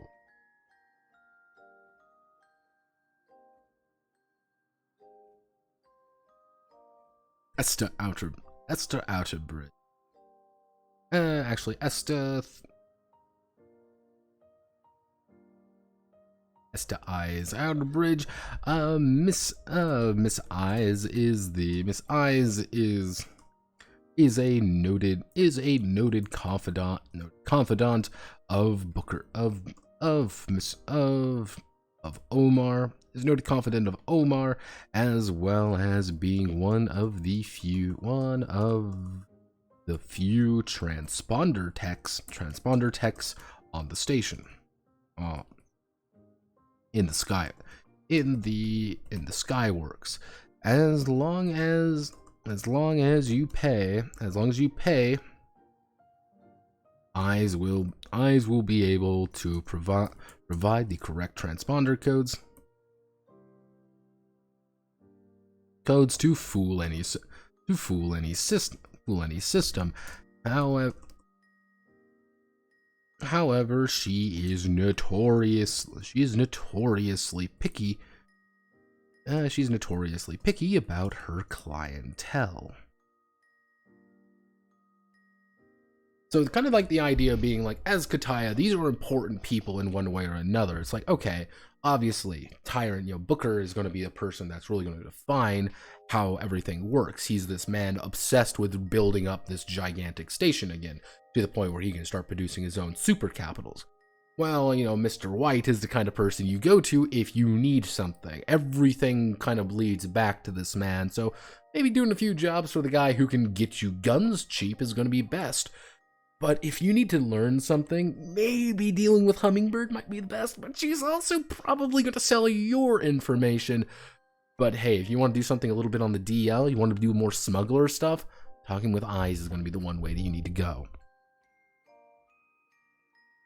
Often there will be multiple of these individuals throughout the station, actually throughout the port, each with their own goals, ambitions, dreams, and hopes. Each with their own goals, ambitions, dreams, and sins to contend with. They may not be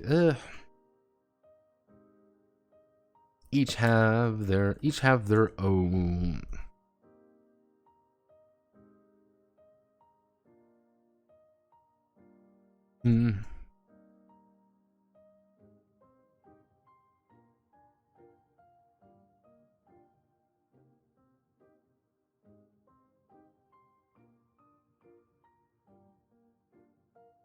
Okay. Actually, I should add one more, which we'll add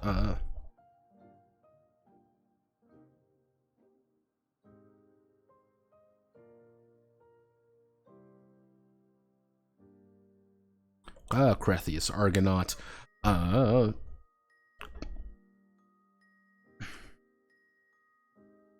we'll call it Crethius the Argonaut. Tough man.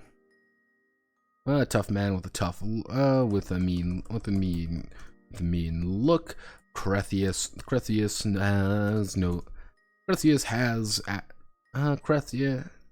tough man with a mean look. Crethius has been placed as a kind of not Robin Hood, actually heroic figure to the downtrodden of the Skyworks, as he has has kind of plays as heroic figure of the downtrodden of the Skyworks. Due to his vehement disapproval of rebuilding, disapproval of rebuilding the capital shipyards, rebuilding the shipyard, and instead wanting to improve the lives of the workers and people. He hates Omar. Yeah.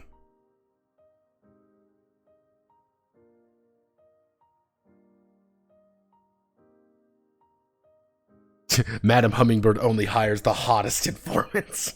You have to audition on the casting couch to be a snitch. Yeah, that's kind of the idea of what like Hummingbird would be like. If you ever introduce a character like that, it's like, yeah, this is the kind of person who will tell you literally everything that you need to know.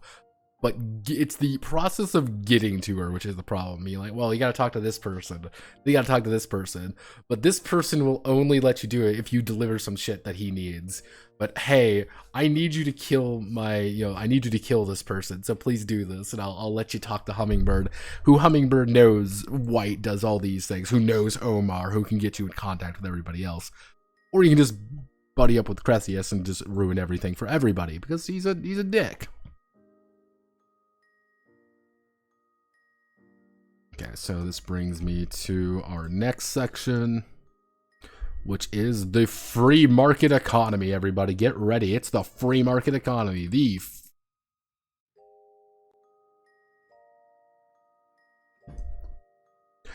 Everyone needs money. As a void hunter, the primary income you possess, the primary income you will be receiving, the primary income you will take is based entirely off of the cargo you liberate.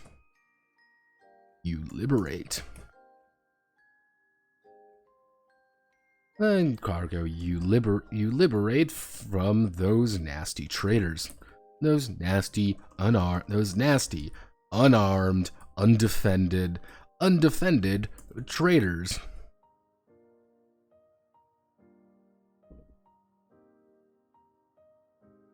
Rarely is anything that simple though.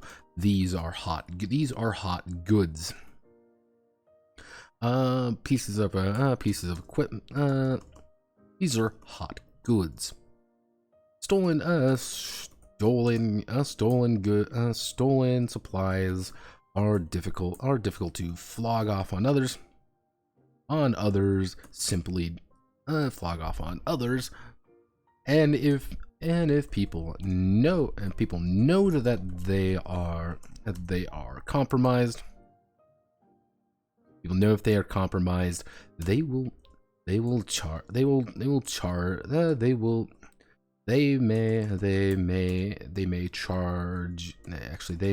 pay less for them. They may pay less for them or outright refuse them. To make money in this treacherous galaxy. One must understand the undeniable, unbreakable, unholy force of the free market. Of the free market economy. Okay, everybody, let's learn about the economy. Which means we gotta go to Cruelty Squad, the Physical Sensation Edition. Which has, where is it? There we go, the stock market, corporate nirvana.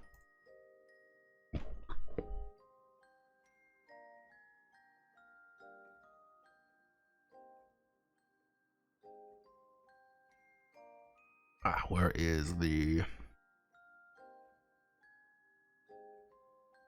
There we go. we'll be mostly working off of fish stocks. No, actually, we'll mostly be working off organ stocks. Would it be organ stocks or corporate stocks that we mostly base it off of? I would say organ stocks because that would mean, yeah, the organ stocks would primarily base it off of. Okay.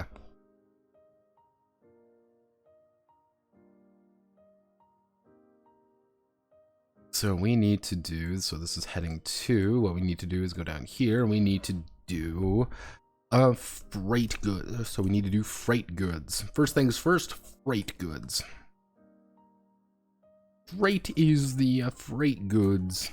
Freight goods are the rough approximation, are the rough description of any good that is, of any supplies that are not directly tied to. Actually, freight goods are the rough description of any supplies that can be sold in. That can be sold on the open market, but have no ship-based use.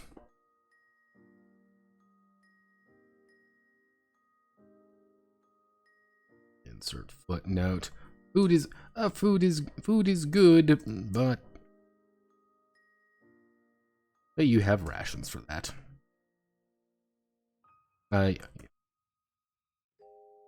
You can't shoot someone with boxes of ore. You can't shoot someone with boxes of ore or plastics.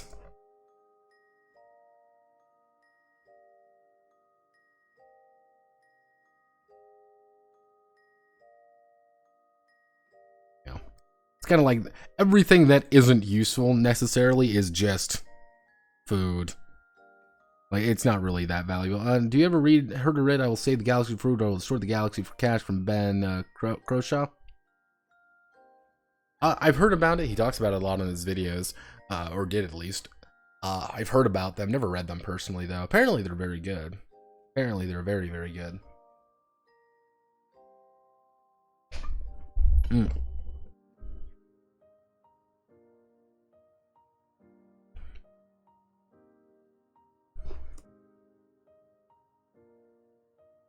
Freight goods are essential for the continued productivity of colonies, ports, and people though. Without the necessary goods, starvation is inevitable.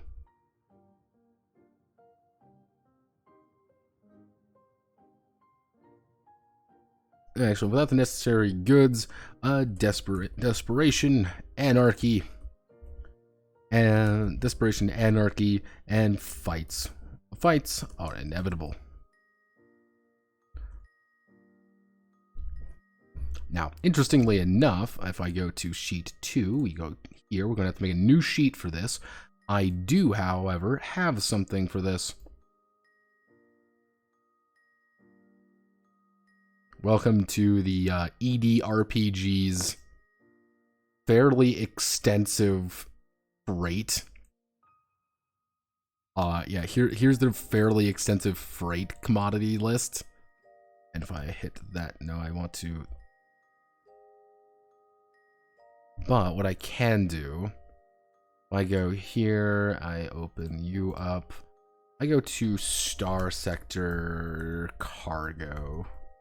Tell me more about cargo.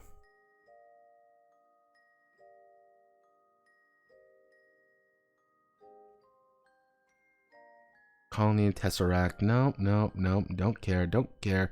I need food. Tell me more about food. There's a commodity. There we go. Commodities. Moderately just inhabitable planets. Nope. Do they not have commodities as a... Oh god, they don't have commodities. No! Really? Okay, commodity.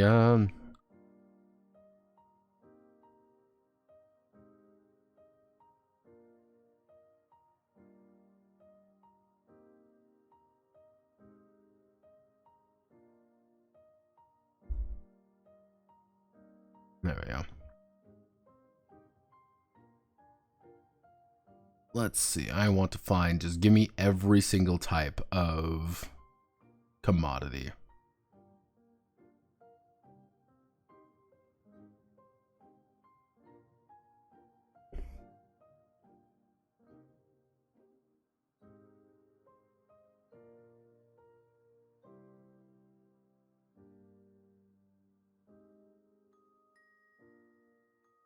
You're gonna fight me for this, aren't you? You're gonna fight me for this every step of the way.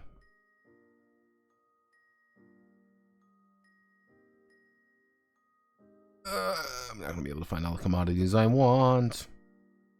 Okay, new plan. New plan. We're just gonna have to write them all out. Okay, everybody, who's ready for transcribing? I'm ready for transcribing. I'm ready for fun. This is gonna be fun, everybody. I'm gonna have fun. I do have half a beer left, so I guess let's fucking go, I guess. So, basic thing what we need to establish right now is we need to establish the commodity. Actually, I should, the freight type. We need to establish the freight. We need to then establish the, we will say the, volatility. What did I end up referring to it? Supply value. Supply value, then we have to do the minimum, we have to do the min price, we do the max price. So we can do, then we probably can add in like the average price, and which we're then going to finally kind of end off on like who when he produces. So basic concept would be like, we could do stuff like food stuff. Supply value would be like D10, and then we can do like minimum price for this is going to be 1, which is like it's going to be worth 1 fucking mark for 1 thing of food stuff. Actually, no, we need that reminds me. We need to do unit space. We need minimum price 1, average price is going to be 2, max price is going to be 5 on this. So it's kind of like the idea being like, wait a second, we can do that. Do we want to do that? Fuck. How do we want to do this? I set price with decrease of 5 every time sold supply value on number of diets, which is number of diets at once. Let's see, fish stocks. Nope. Risk value assigned to an odd number of diet. Risk value indicates that fast stock can increase. I'm going to need to do this manually, aren't I? Okay, so the basic concept is simple. Basic concept of the free market economy is relatively simple to understand. Pretty much the idea that things that are demanded equal higher price. Simple enough to understand. Producers need to get to those the demander. So for example, an agricultural world produces food which a city planet demands. That's what it needs. The agricultural, food is demanded, to people. That's kind of the basic concept, the basic idea. So if we use this and the idea that we do space, we do that, which is the idea of how do we manipulate it going up and down? How do you manipulate things to go up and down?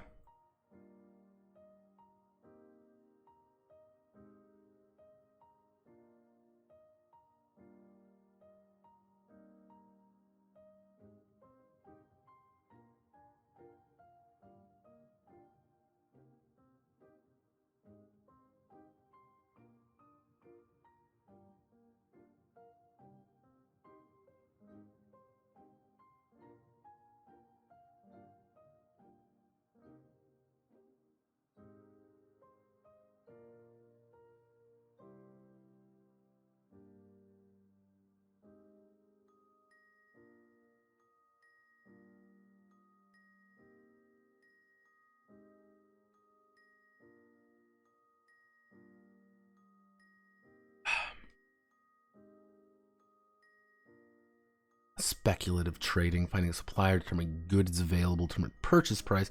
Following modifiers, it's the broker skill. Okay. Because one of the like core ideas is that the fact that you're not going to be like buying and selling these. You don't need to worry about buying them. What you need to worry about is the idea of like you need to get a hold of this, and it's always ticking down. Actually, no. What we can do is not the max price. Yeah, no. So it's kind of the idea of like, here's the minimum price of like, this is like the raw minimum people will pay for this. Well, the average price is kind of like where it's going to even off on. So if we do the idea that, yeah, so let's get my handy dandy notebook out here. Where's my, it's completely dark in my room now. I can't see jack shit currently. Okay, so.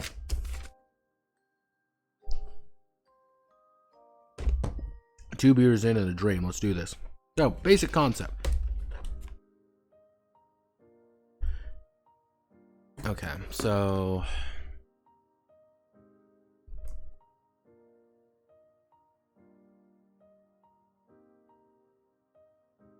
actually no, you acquire food stuff. So let's just break this down. You acquire food stuff, you need to sell it to the station. You need to sell this. So we need to sell to the station to make profit. How do you determine if the station is in demand or is in excess? Because if you sell it in excess, it's going to be minimum. If it's in demand, you're going to be able to sell it higher. Unless we do it along the idea of... Unless we just do it as a not necessarily as a binary, but like just as states.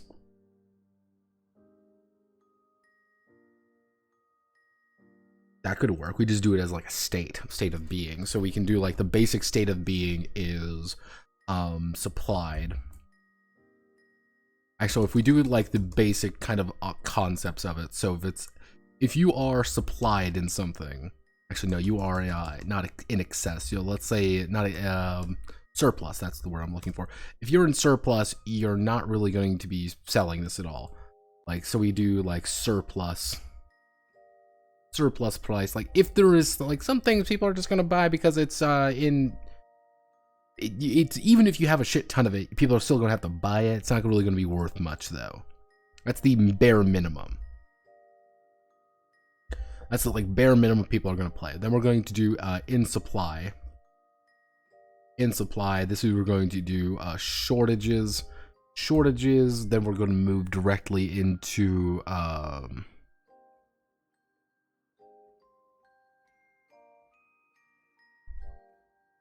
demanded. No one never does the bare maximum. Yeah, no, because the maximum can technically go as high as, you know, kind of physically possible. You know, it's just like, yeah, we won't sell you food unless you like start. Let's see. So if you're in surplus, just like you have an excessive amount of something, you don't need to worry about it.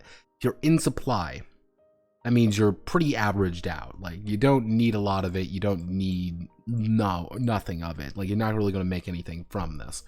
So in supply and surplus are going to be about the same. Actually, no, fuck it. We can even make that like 0.5. It's going to be worth like, it's not worth the sell.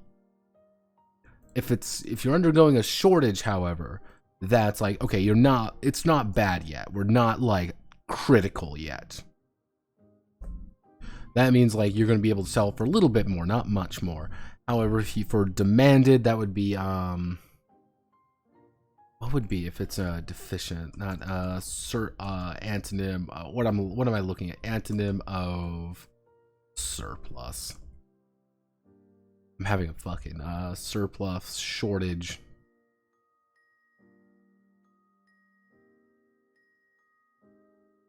Now shortage, what's beyond shortage? Like what would be like a problem beyond a shortage? Scarcity, dearth, deficiency, insufficient, scantness, deficit. That's there we actually no, we could do like a deficit.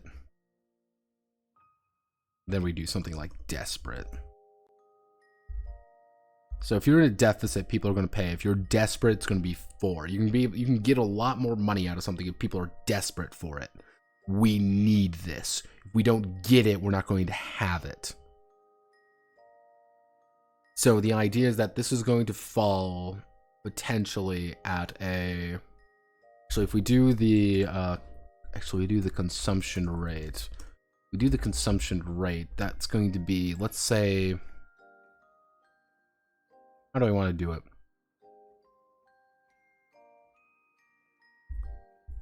This is pretty much the likelihood of it falling.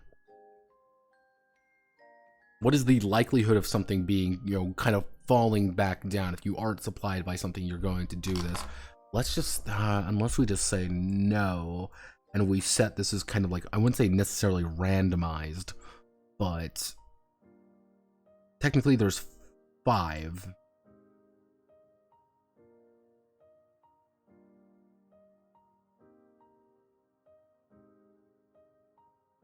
So if there's 5 of them, what we can do maybe is we can do consumption. We do like consumption rate. So it's kind of like the, actually no, we do like a demand rate. We do demand rate is going to be, we're going to say, let's say 5. Actually no, for food it'll be like 3. So it's kind of along the idea that you're going to use the demand rate. It's going to be your kind of your standard. So if you ever need, every time you come into a port, you're going to be making a basic check. If things are being relatively in supply, if things are going well, you're going to be rolling a certain number of dice. You're going to try to get under that. Every time it's a fail, it's going to be down a little bit. Or you just roll it once and you just like roll a single die. No, that doesn't sound right. You should roll 2, 3 maybe. What am I looking for here? What am I trying to really do here?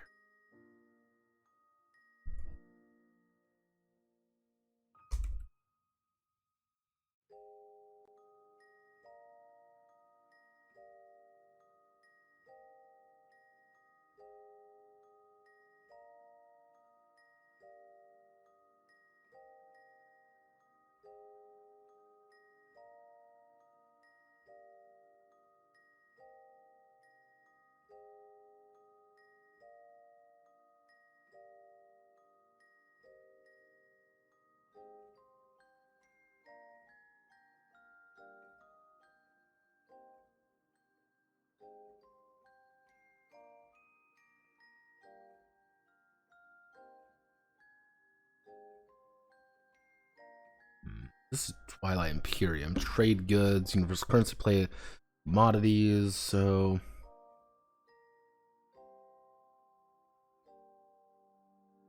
Instructs player to convert a number of their own commodities, trade goods, chosen not traded. We need to manipulate the economy. How do we manipulate the economy? You're going to be manipulating it via... Section, you have to find a cargo bay.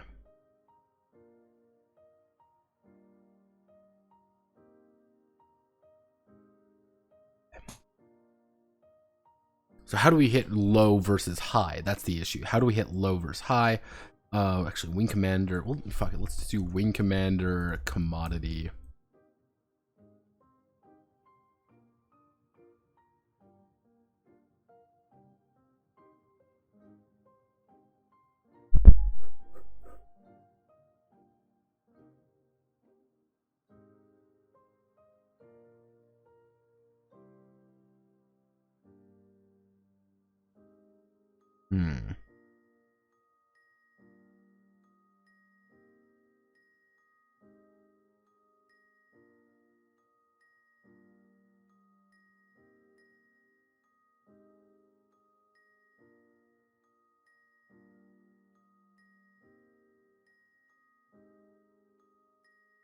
Where am I looking at? What am I looking for? What am I really looking for here? Actually, so let's do lead dangerous commodity commodity.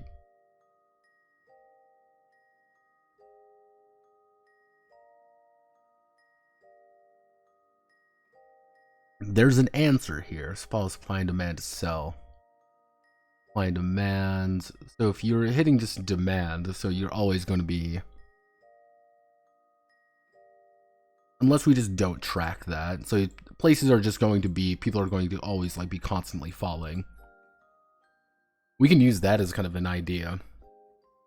Like some places are just going to be in surplus. Some places are just always going to have a shortage. And if you sell too much, you're going to be in supply. So you can always raise, but it's easier to fall. So you mostly when it comes to your home, that's when the things are going to start getting a little bit wonkier. So demand rate, we don't really need to worry about demand rate. It's just a set, like, not necessarily set value, but it's like, what's going to happen? Actually, I know what we can do. We can do, we'll call it supply rate. Supply rate is going to be 500. So if you sell 500 units of something in the open market, you're going to be able to increase it by a certain amount. Actually, no, supply, no. Places are, I think we just probably say, like, some places are just, if you sell an excessive amount of something, no, we do supply rate. Supply rate's going to be your just ability to increase shortages or something. So 500 units of food stuff is going to increase it from desperate to a deficit to a shortage, in supply to having a surplus. So if you're currently at a deficit and you sell 500 units of food, that's like 500 crates of fucking oranges or whatever. That's what's going to happen is you're going to bump it up to just being a shortage. Then you're going to bump it up to being in supply or to a surplus. You're going to have an excessive amount of stuff. Okay. So actually what we can do is, what we'll say is simple food stuff.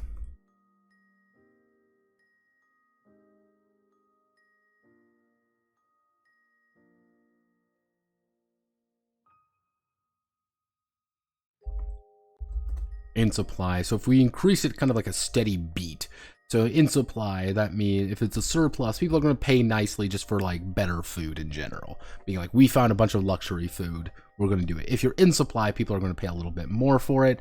If there's a shortage, people are going to pay pretty good price for it. There's a deficit at any point, that means people are going to pay kind of an excessive amount. If they're desperate, they're going to pay a lot more. Which, yeah, people are always going to need to do it. So let's just kind of break things down for like what we might need, what's kind of valuable, what isn't valuable.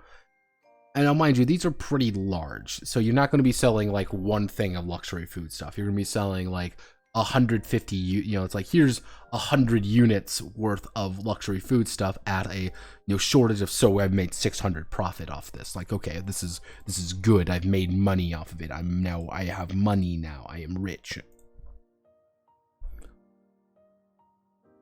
So let's break it down to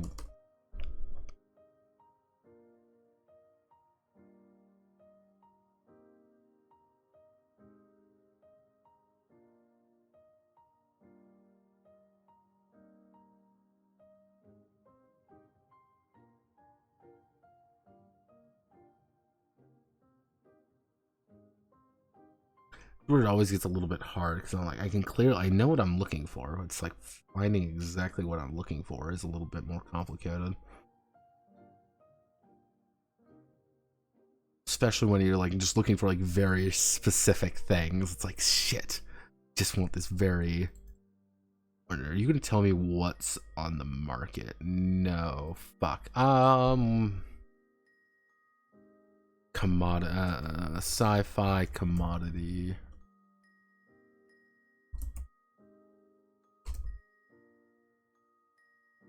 Simple commodity list, TTRPG with some good commodities, generic sci-fi commodities. You have like a back to fucking Reddit because I can't fucking escape this shit.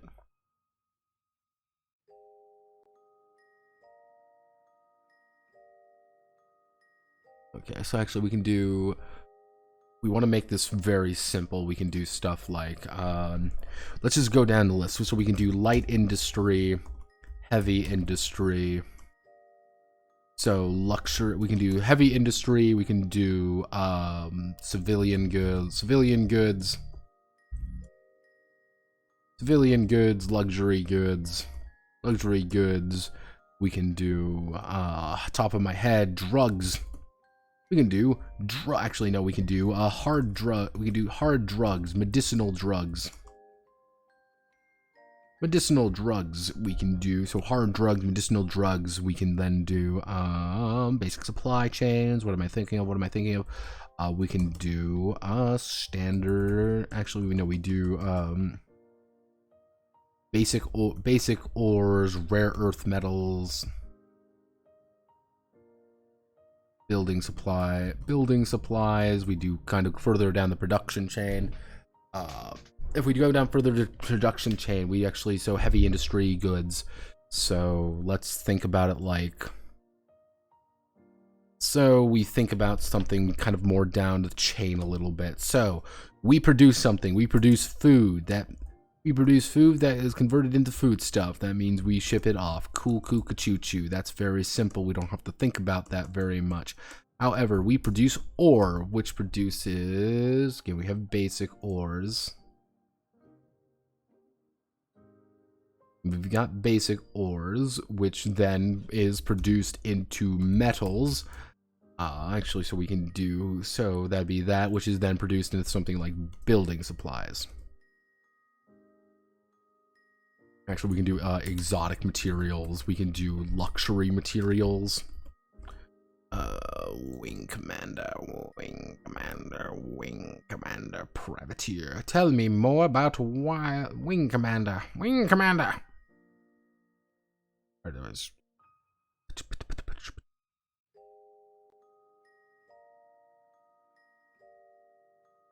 Fuel. I forgot about fuel. Fuel.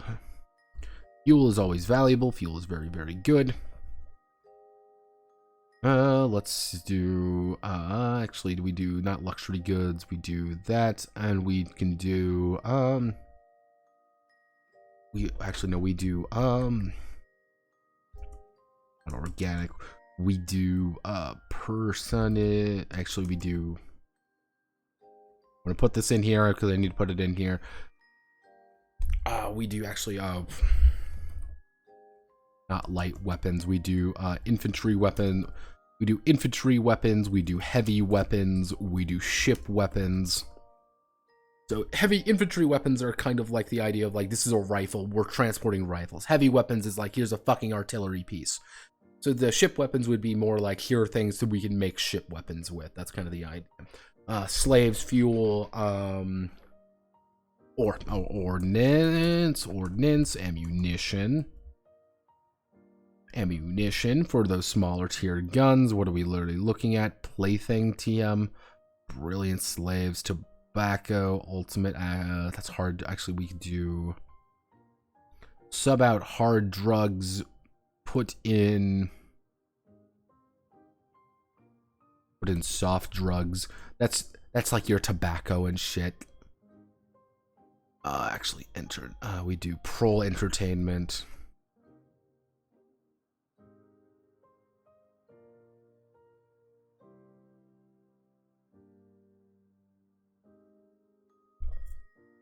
Kind of more fancier entertainment. Pro entertainment is like, yes, have fun. Here's like TVs and shit. That's what that is. Generic food, luxury food, foods, liquor, robots. Actually, no.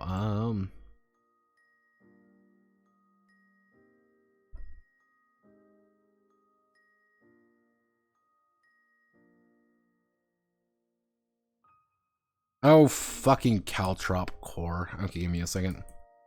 So here's the thing with Caltrop core. I've talked with people who deal with Caltrop core before. I hate Caltrop core. And I don't like Caltrop core because it does the exact same shit as everything else. Now, one of the big thing with Caltrop core is you have to remember that it's a D4 game. That's the idea. Caltrops. Ha ha ha, look, it's funny. However, they don't use D4s in like a way that's kind of like fascinating or interesting or anything. What they do is floors in the dark, effectively. What you do is you're going to take a number of D4s, you're going to roll them all together and see what the highest is. If you roll a 4, it's a success without complications. 2 to 4 is a success with complications, and a 1 is a failure with complications. That is literally the entire system. I actually accused the person being like, what makes yours interesting? And I said to them, what makes yours interesting? And this was like one thing I harped on, like, tell me what is interesting about your game, and they could not give me a single fucking answer. Because the goal isn't in that. It's not an interesting game. It's not supposed to be interesting. What it is supposed to be the most bare minimum amount of work physically possible to put into a product to effectively market it off, make sure everybody loves it. And it's like, oh, and I remember this distinctly. Oh, well, Dicebreaker really liked it, being like, they like it because you're a woman who wrote it.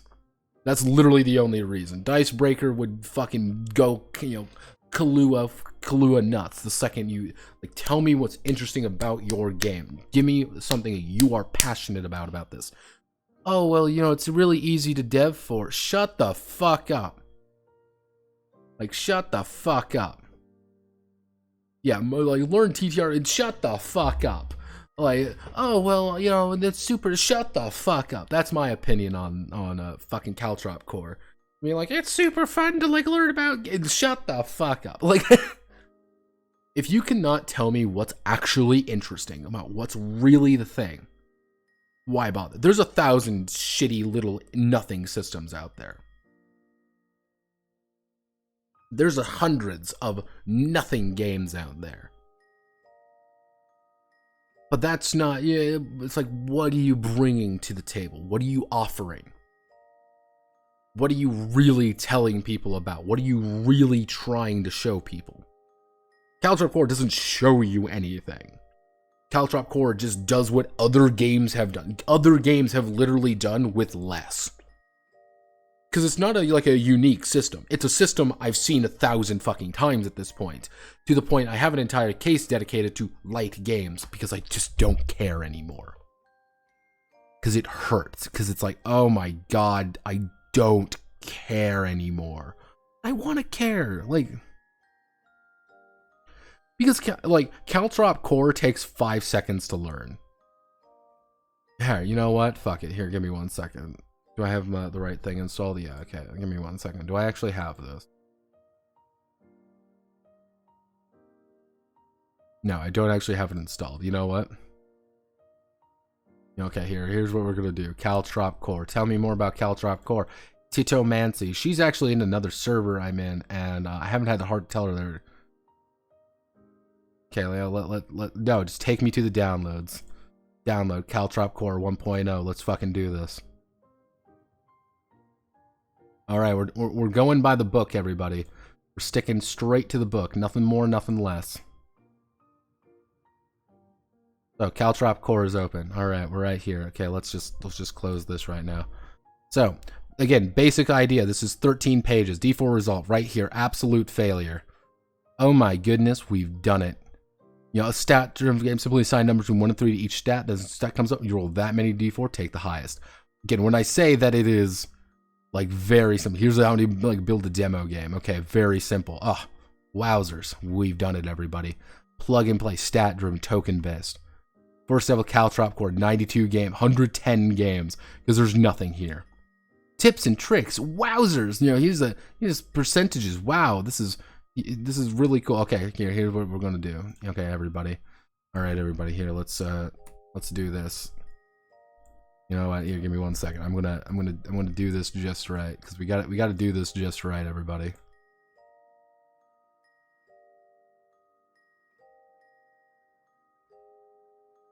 Okay.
There we go. I'm done.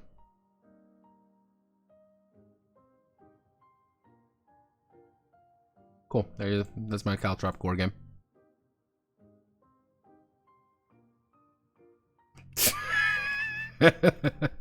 Yeah, this is the issue with Caltrop core. Is at the core beat of things, there isn't actually much there to actually work with. And the problem is because there's so little to work with, you don't have anything, and it's like, oh, we'll just interpret it. Oh, it's about role playing. No, role playing. Shut the fuck up, you goddamn sycophant.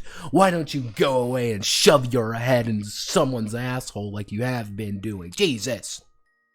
Because this is what it really boils down to. This is the game. Like, there isn't really anything else here. They provide like options like, oh well, you can add health or you can add combat if you want. This is all demo. This is just sample shit. Doesn't matter. It legitimately doesn't matter. So congratulations. I've literally made a full Caltrop core game. It's about being Californian and being a useless waste of space. Congratulations, everybody. We did it live on air. Congratulations, everybody. Yeah, I hate Caltrop core. Yeah, actually, give me a second. I got to make this official. If I don't make it official, is it really official? Yeah, gotta make it official, don't we? If you want to use this, built on Caltrop core and following attribute text. So it's about being Californian. Built on Caltrop core. Built on Caltrop core. And I gotta put work is based on Caltrop core. Work is based on Caltrop core, powered by Titomancy RPG. Titanomancy for like share alike international license. Caltrop core. Just there we go. Built on Caltrop core. See, the problem is with a lot of these like very simple systems, mostly when they don't actually like say anything, using the system to promote racist, ableist, homophobic, transphobic, misogynistic, fascist, or any otherwise bigoted ideas. This doesn't really mean anything, by the way. Don't do this. I encourage you to use portion of proceeds for any Caltrop claim you release to support pocket game designers, Global South, local bail funds, mutual aid, something good. Here's the thing. And I'm going to say this because I'm 2 beers in and I'm going to start drinking more because of this. Anytime someone says you can't promote racist, ableist, homophobic, transphobic, misogynistic, fascist, or any other kind of bigoted ideas, this means fucking nothing. I can do whatever the fuck I want to because you just released it under Creative Commons Attribution Share Alike 4.0 International License. You gotta fucking remember. That's the issue. Since you have already given me the Creative Commons Attribution, that means nothing. This means nothing! So I can say whatever I want. Because maybe I am a horrible, racist, ableist, homophobic, transphobic, misogynist, fascist. Maybe I am. Maybe I'm not. It doesn't fucking matter because I can do whatever the fuck I feel like. Because we live in a fairyland where nothing makes sense. You know what? Here we go. Additional link to my Twitter. There we go. Link to my Twitter. Link to everything there. Just got to put everything in there. Here's my brand new Caltrop core game. About being Californian. And to make sure your fucking dad doesn't know who the fuck you are, nor gives a shit.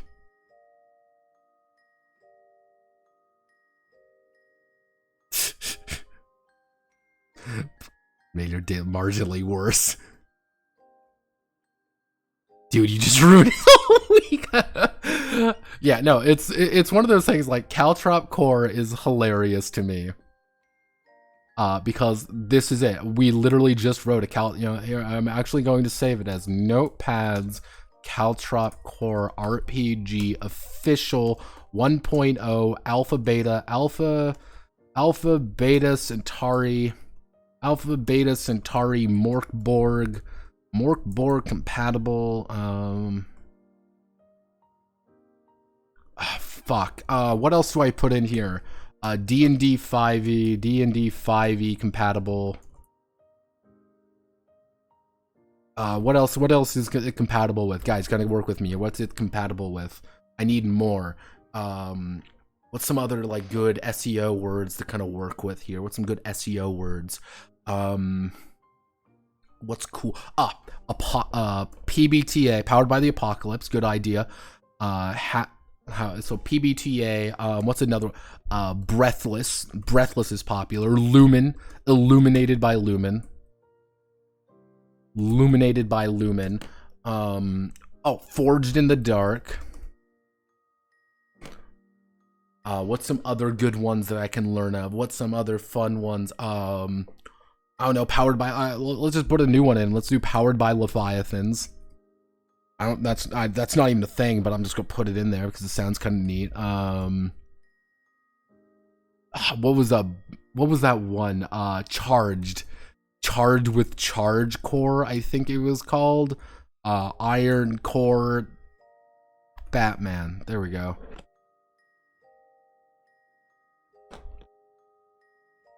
There we go. Cool. I'm gonna officially release my new. If I'm gonna go to my server here real fast. I gotta release my brand new RPG. Just so I'm gonna releasing my brand new RPG. There we go. Right there.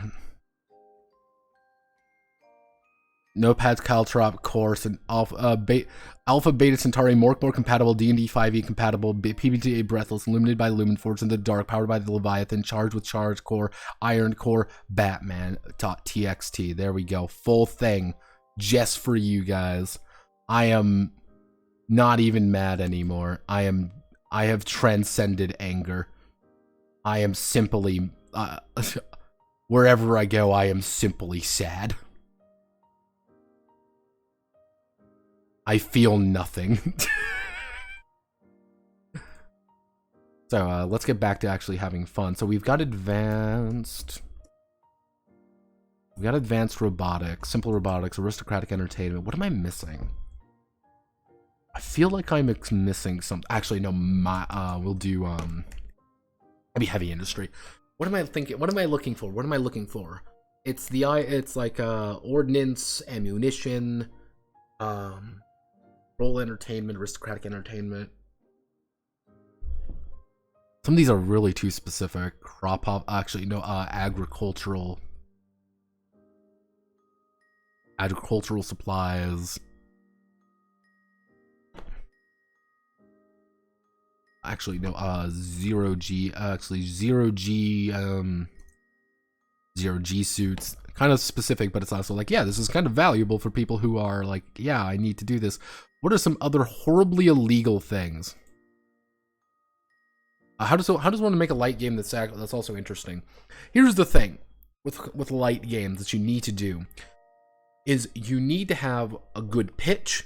You need to have kind of be immediately a fan of what you're doing, and you need to use that light system to do a lot of different things, or one thing very specifically. That's the key. Like one system that like Dawnline. I'm going to be going over Dawnline on Wednesday. That's when that video is going to come out. One of the things with Dawnline is that system is not very complicated. It's literally roll a bunch of d6s, fuck you. However, it stretches that system out very far to do a lot of different things with, and you feel invested in it. It's having fun. Because there's both that mechanical bite to it, but there's also that little bit more storytelling. It's a little bit light. That is the one advantage of a super light system, is that you have a lot of interpretation to do things with. You know, when people make it's roll versus roll, no, that's the advantage, is that you're allowed to do things that aren't really specific.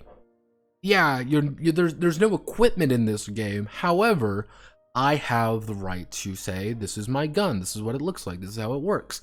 Versus, hey, this is his gun, it does something different because of maybe something that isn't necessarily in the like strict mechanics, but maybe something else. That's one of the big things with really light games, is that you need to make it interesting outside of just the mechanics. I think PBTA is an irredeemable disaster area. I won't be the first one to say that. I do not like PBTA. I have said I don't like PBTA. But I will always go to bat for Apocalypse World First Edition. You want to know why I will go to bat for Apocalypse World First Edition? Because it did something very unique with very little. If you actually read that initial book, there's a lot of things in that that are fairly interesting. That do things that are like, yeah, this is kind of open up to interpretation, the way that it's kind of approached to things. But if you really realize a lot of the mechanics are actually very strict in some ways, it's not a simple game.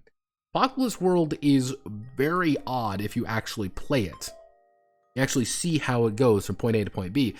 But it's not really about that. It's supposed to be about this very dramatic story with very dramatic things, and you have like the harm clock, for example. You have everything's kind of counting down to inevitabilities. I like that. I'll be the first one to say that I enjoy the concepts behind Apocalypse World. Yeah, even sex moves do have a purpose. I'm like, yeah, okay, this makes sense. This makes a good purpose for it. People stopped realizing that, though, and like only took it at face value. Not realizing like it's you need to kind of give it a little bit more. Moves aren't just an action, moves are a thing that kind of define stuff, but it also is, it's a very specific definition to do something in.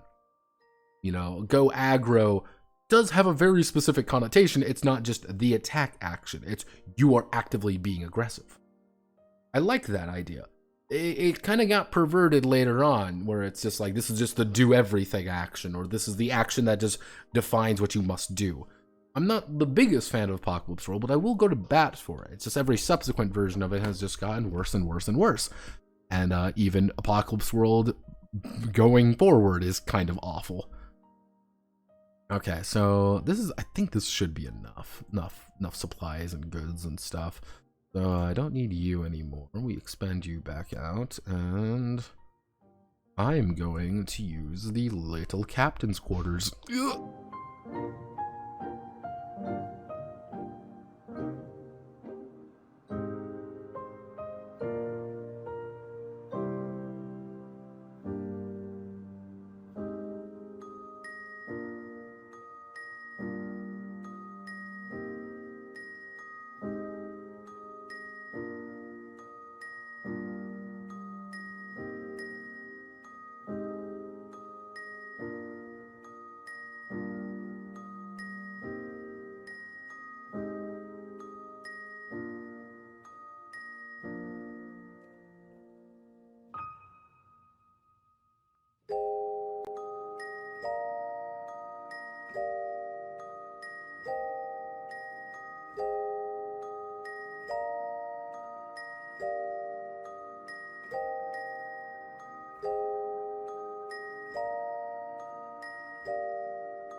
All right, everybody, we got beer number 3 at hour 3.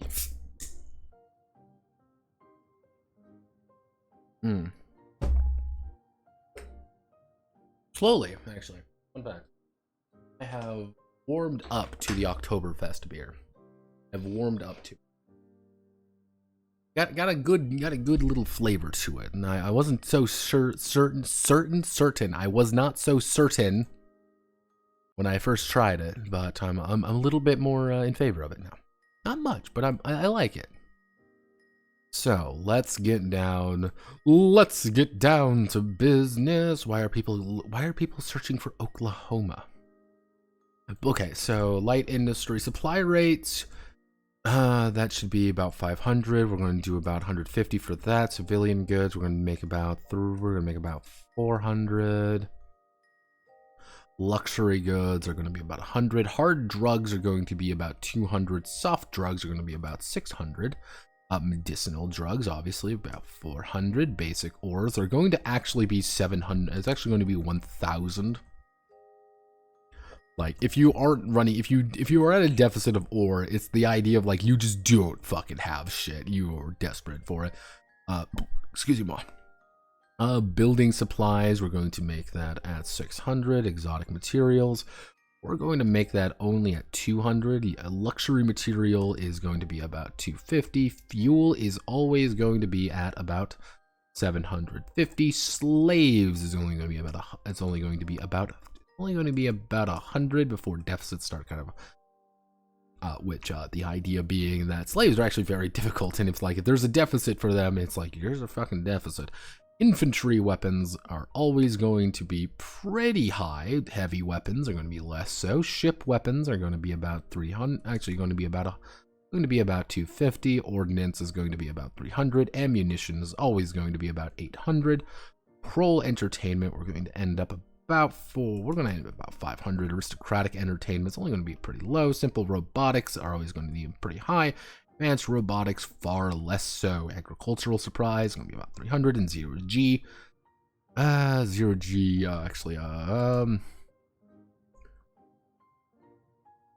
Ava, environmental.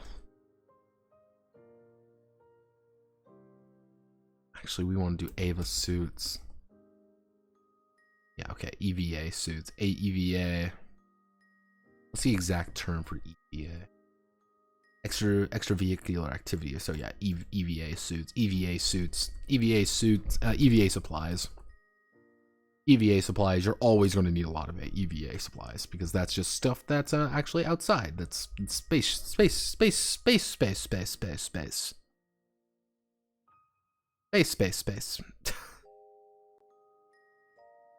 As you can tell, the alcohol is taking over.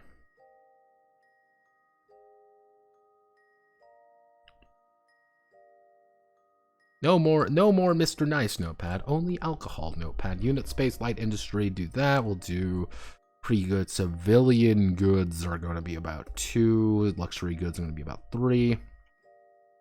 Hard drugs are going to be pretty simple to transport. Soft drugs, pretty easy to transfer. Medicinal drugs, a little bit more complicated. Basic ores are actually going to take up only like 0.5. It's very easy to transport these.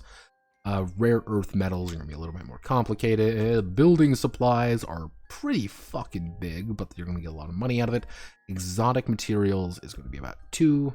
Actually, we'll make it about 3. Luxury materials is going to be about 5. Fuel is actually going to be, we're going to say 5. Transporting fuel is dangerous. Slaves are going to be null.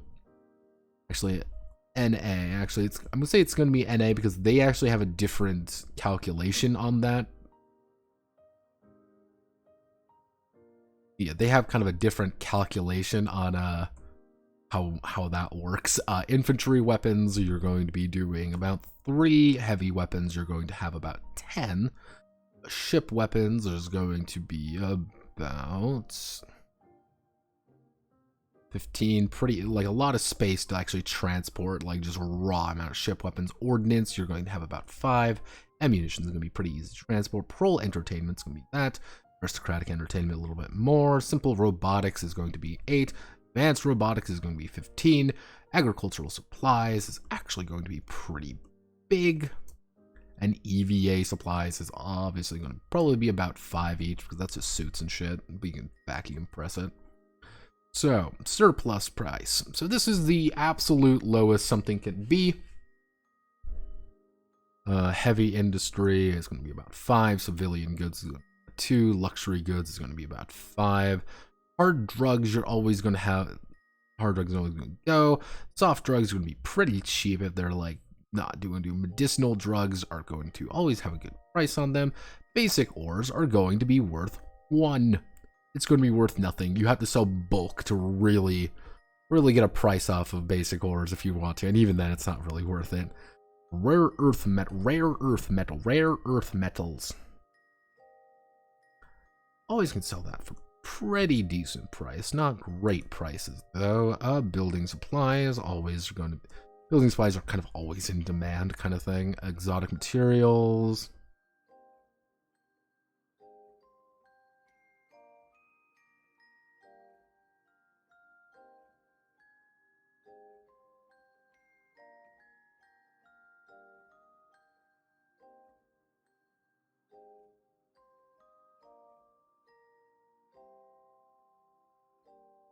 Trying to sell AKs to people who don't need them. It's going to be obviously pretty big. Heavy weapons.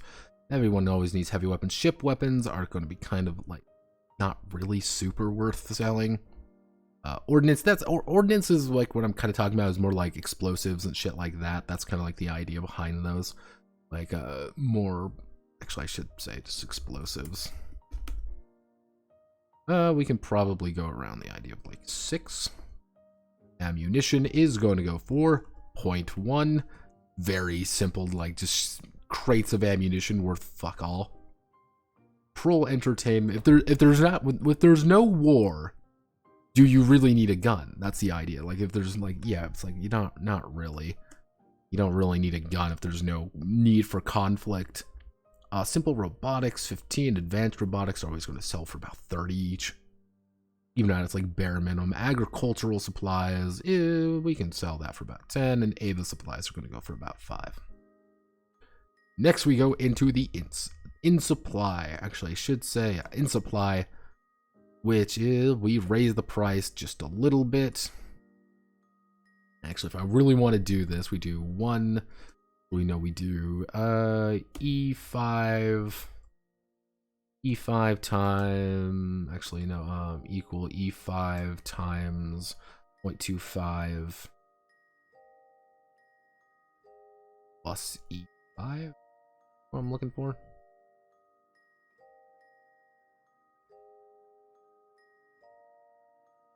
Pretty much just a 25% increase. That's kind of an inefficient way to calculate it, but so if we go under this, actually no, we do that to like, do that for like a 50% increase. So yeah, that's like a raw like 50% increase. And if we do,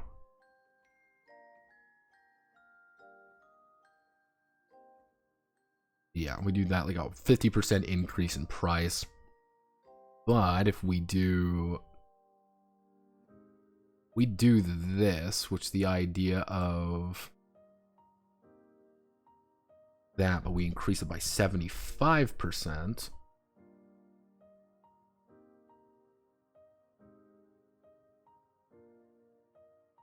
No, that would be 75 of that. So we need to go back to E5, 75% of that. Actually, no, we do 1. That'd just be double the price. Double the surplus. If we do double the surplus price, prices would look about like this. So ore still isn't really that valuable, but it's like immediately like drugs go up to about 6. Hard drugs go up to about that. Unless we change some to like the prices begin to skyrocket for some stuff because they're just much more valuable than others. Pretty much anything illegal or a little bit harder to come across, the second the prices start getting a little bit wonkier is when people start getting a little bit more desperate with it.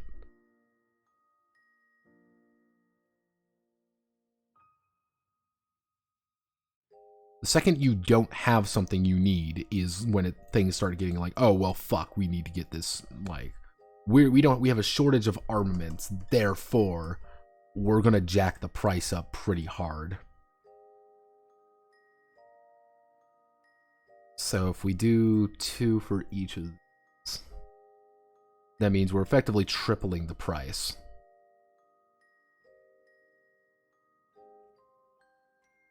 Explosives can account for a few different things. Ammunition, so you can sell it for about, you know, So with that, you're about selling it for about, actually, no, you'd just be able to, let's make you just one. Like, yeah, you can sell a crate of ammunition for, actually, no, crate of ammunition if you're running out. That means you're pretty desperate for it. Pro entertainment. Just triple the price, effectively, if you're not in supply. Actually, no, it's doubling this price if you're at the shortage. Okay, now we get into some of the weirder ones.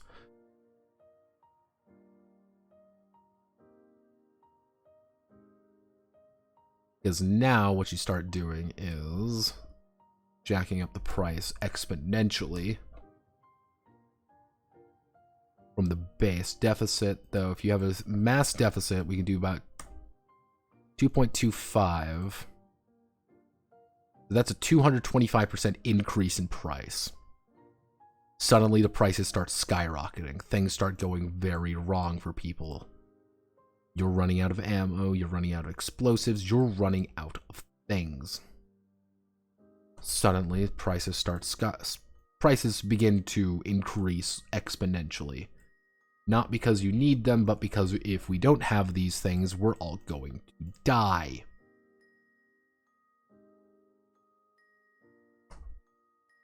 Of course, when in doubt, sell guns to people who need them.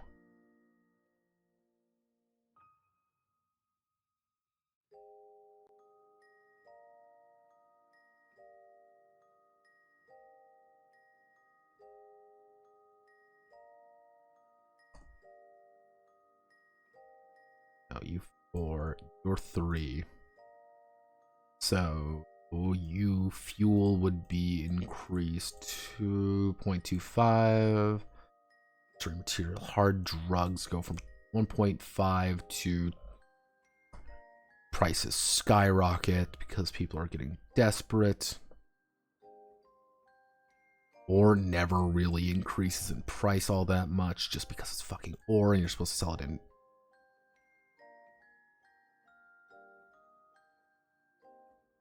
Brought androids and femdroids. Yeah, we aren't quite a cloning attack yet, though. That's Space Economy Simulator RPG. Damn straight, brother. Damn straight. Let's see. Fuel slaves, infantry weapons, or pretty much 4 times the standard cost. If you say like supply, like in supply is like standard market rate. Actually, what we can do is we do market rate. Is like, this is like the standard. Like, we're not in like excess, we're not there. It's like, yeah, you can buy it for like 0.75 of them. We'll buy it for 0.75 a fucking mark. It's not really going to be that like bad. That's the thing. It's not really that bad. But it's like, hey, the market rate for like infantry weapons, like, yeah, you know, that's not like great. We don't need a market. Like, we have enough guns. We don't need more guns. But like, wait a second, we don't have guns. We need guns. We need that now. We need to get an excess of it. We need more. We need more. Slaves less. Like, yeah, you know, it's like anytime something is a little bit more harder to come by, the price begins to increase exponentially. Right, ammunition quickly spikes to... Actually, so spikes, if you're getting desperate, it would be...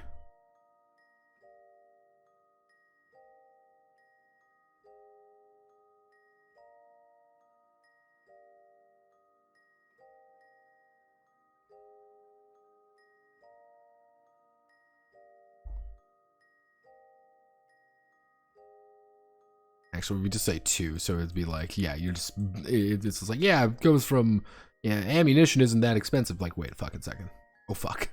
Oh, no. Oh, no. Oh, no, Mr. Stark. We need money. So we do, we'll do that, but then that makes you E, and we make you 5. There's a deficit, 32. Fuel is pretty easy to get across. 2.25, 0.5, 1.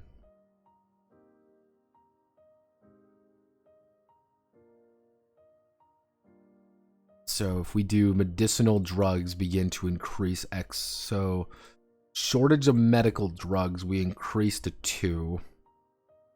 But we increase 2, instead of 2.25, we increase to 4, which is the idea of like, yeah, medicals. Soft drugs are things like tobacco. Tobacco wouldn't even really increase in price all that much, but we can do like a little bit increasing. Just a little bit increasing. It's just like, yeah, it goes from like, oh, well, medicals are useful. You always need more medical supplies. You know, hard drugs, though, those spike in prices. You know, fuck it. Let's increase the price exponentially. Yeah, so boom, boom, boom. Luxury goods, heavy industry.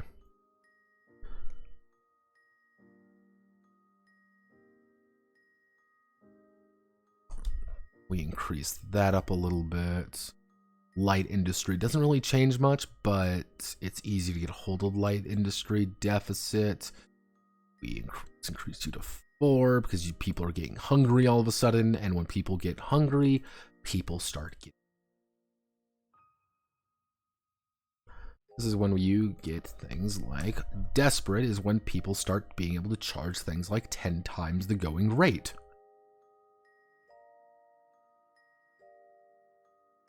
No, we shouldn't do 10 times the low. We do this.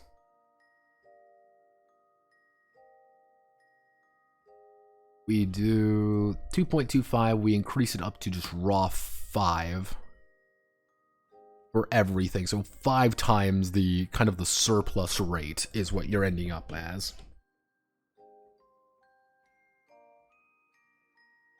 So, okay, actually it would be almost 6 times. Yeah, it's about 6 times the going rate. Yeah, that sounds about right. So we will do hard drugs. Instead of being that, you're going to end up in about 10. So it's like, yeah, though drugs are going to start spiking in price as things get worse and worse because people want more of their fucking drugs.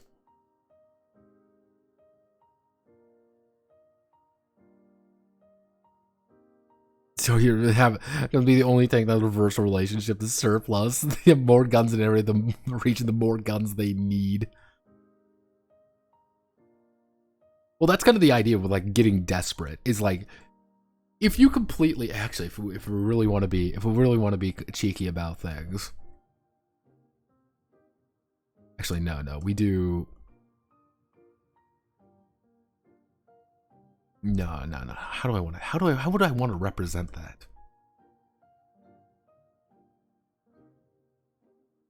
So it's kind of like the idea of being like, how would you represent this? It's kind of like the idea of being like, if you ship an absurd amount of guns in, the demand just raises. Actually, no, we do a negative value. We do a negative value of 500. So it's the idea of like, if you start flooding the market with guns, the demand for guns are going to rise, like just spike.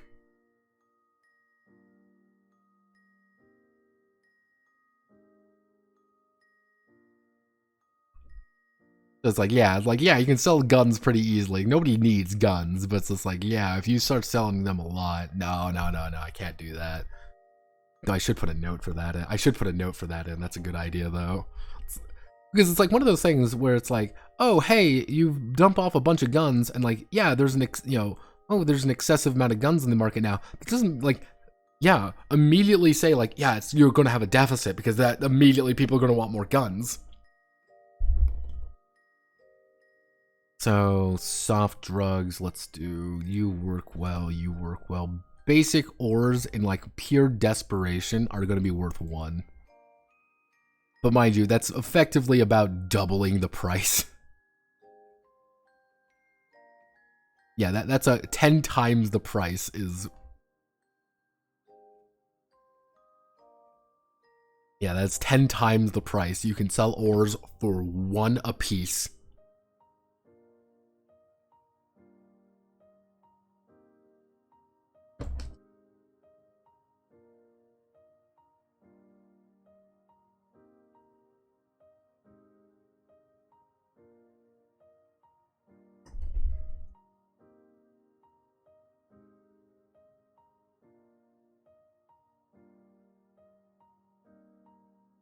Because you hit the point with fuel, because what's going to happen with fuel at that point is this is the idea of like, oh no, we don't have any fucking fuel to fuel the ships. Like, this is like, we need to get fucking fueled yesterday.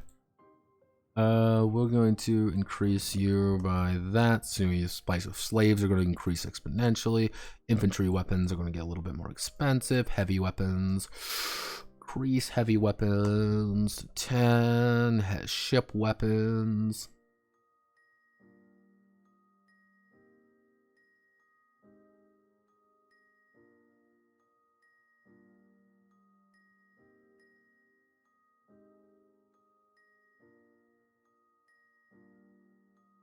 Yeah, there we go.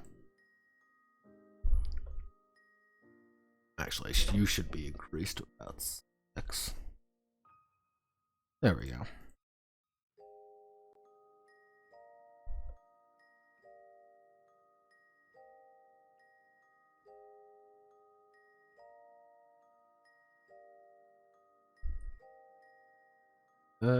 Create filter. Let's organize you in that.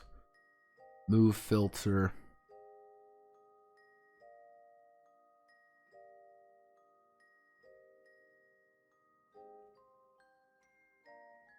Every actually the home port and subsequently see the home port and subsequently any other port the captains are trading at have, let's see, 5 states of being with their freight goods surplus. So it's going to be surplus, market, shortage, deficit, and desperate. Market rate, shortage, deficit, desperate, freight, which we do. Actually, no, we are 5 trading at. Let's see. So okay, so no, surplus. The amount of goods, the amount of the freight supplied, the amount of freight in the location is excessive to the point of being cheaper than market rate. Expect traders to be present, trying to take the goods in a desperate bid to make a quick buck. So it's kind of like, yeah, things are just cheaper. Yeah, it's like you are excessively cheaper again, because even like, look, like, hey, like agricultural supplies, instead of paying 15 for them, you're paying 10. It's like a little bit cheaper, not much, but that's if you buy 100 units of agricultural supplies, you know, your dozen fucking freighters, you're gonna make good profit on it. You're gonna make some money on it, especially if you go to places that need it. Suddenly it's, oh well, we bought it for 10, but we sold it for 30. We made a 300% profit off of it. Go us. Market rate. The standard amount. The standard amount that typically goes. The standard amount the freight typically goes for.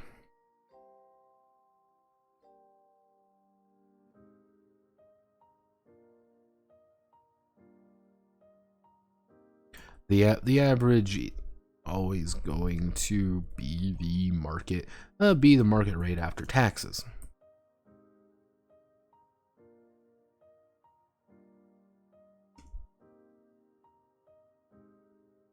This is the resting point for most this is the resting point for most freight goods in the sector.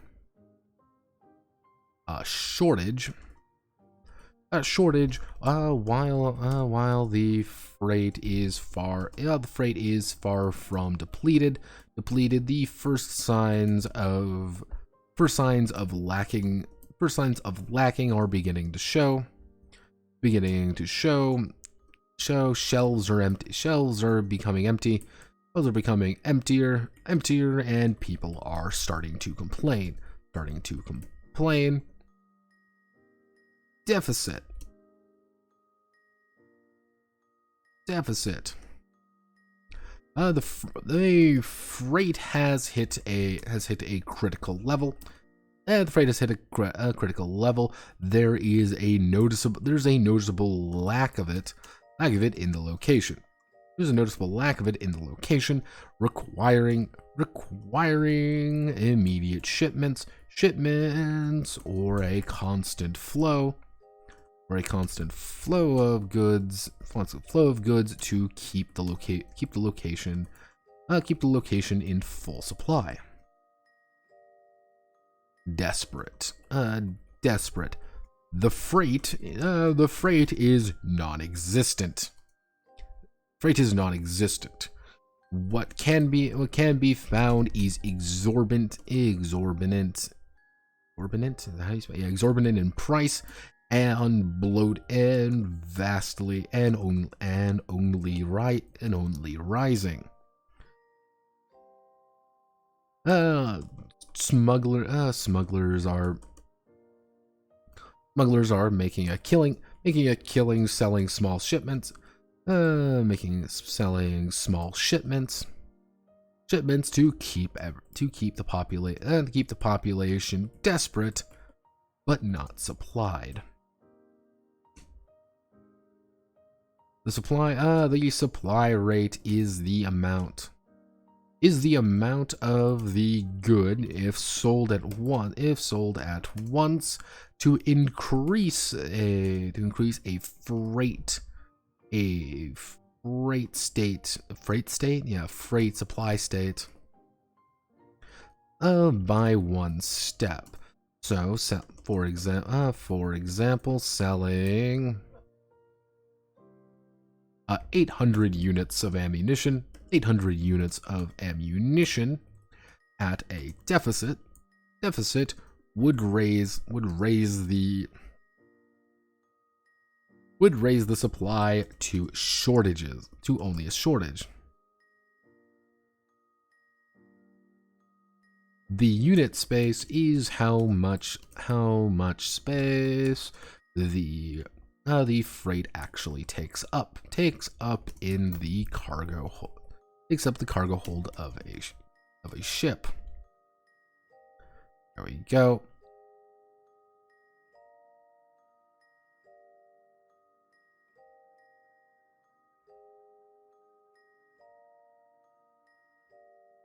We kind of explain the entire thing, how everything works, and how we're going to be able to sell them in marks. Actually, all prices are in marks. All prices are in marks.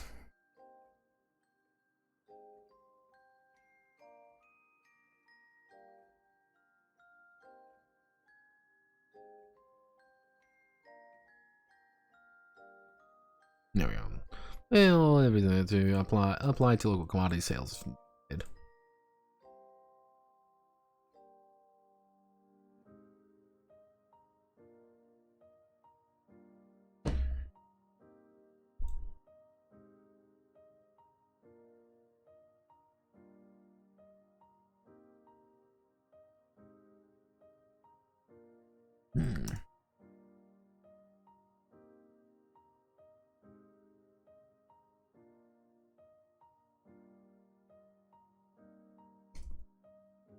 After it's...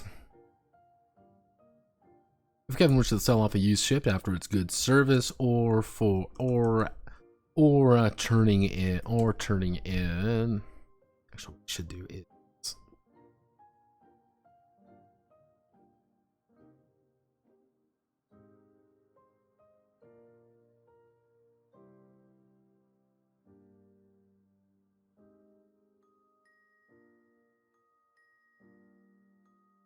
there we go. Scrap. Forgot about scrap. It's kind of selling a used ship after its good service, or turning in a fresh catch. fetch fresh from a job, the captain will need to pay the going rates for said ships. First, they will need to make a smuggler trial, to determine if they can find someone willing to actually buy the ship at a difficulty determined by the void caller. If they do find a buyer, they are free to negotiate. However, a standard ship will sell for about half cost from its regular contemporary. Actually, they are free to negotiate for the new ship. However, rarely a used, busted, damaged ship can go for more than half its current value.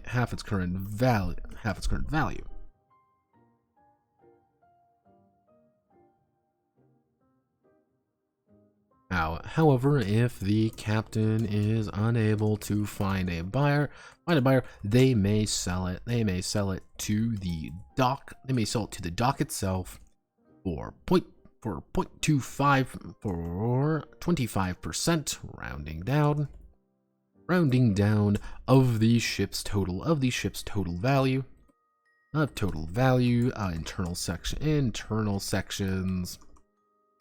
Internal sections times 50.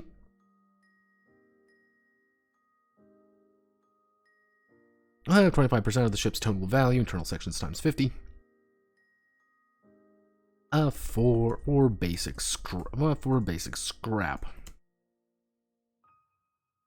that how I determine that? I believe so. For basics, 25% of the ship's total value in basic scrap. This is often the simplest and easiest. This is often the simplest method to offload old ships. This is the simplest method to offload old ships, but this is the simplest method to offload old ships.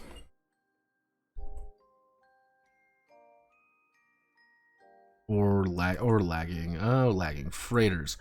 If the captain wishes to purchase a new ship, they will need to make a smuggler trial as well to find a seller if there even is one. Should they find a seller, they will need to haggle for their new ship.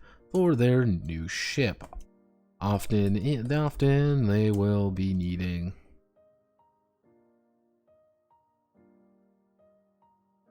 Let's see. Haggle for their new ship. Often they will be.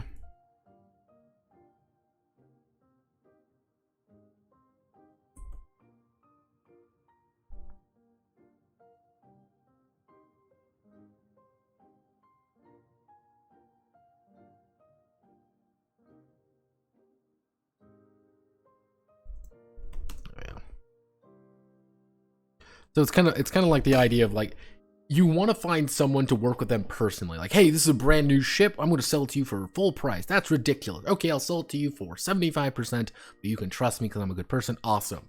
Or, hey, you want to purchase a new ship. This person's going to kind of negotiate with you and be like, well, my ship's great. It's awesome. And like, you're going to have to work with them a little bit more. You're going to have to fight with them a little bit. That's kind of the idea. You're trying to buy a car off someone effectively, and they don't want to give you a car.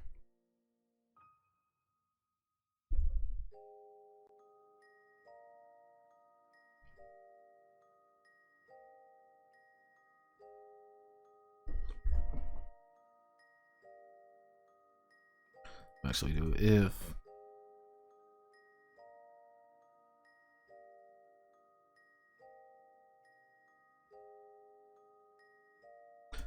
contacting local docks for any abandoned ships or those they are personally selling, often being just sold. Can sometimes net a fast, dirty, and often stripped ship without any fuss. It's kind of like the idea of being like, you can always go to the docks, but they're going to overcharge you. It's like they're never going to give you enough, and they're always going to overcharge you.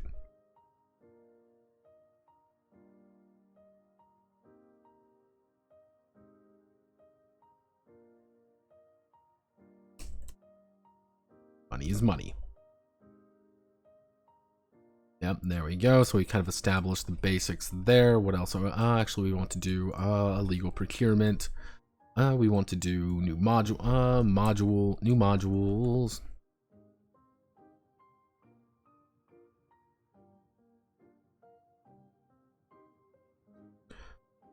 Buy a new module.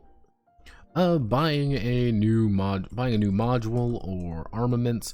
Armaments is the same as above, requiring a smuggler trial to find a seller or provider.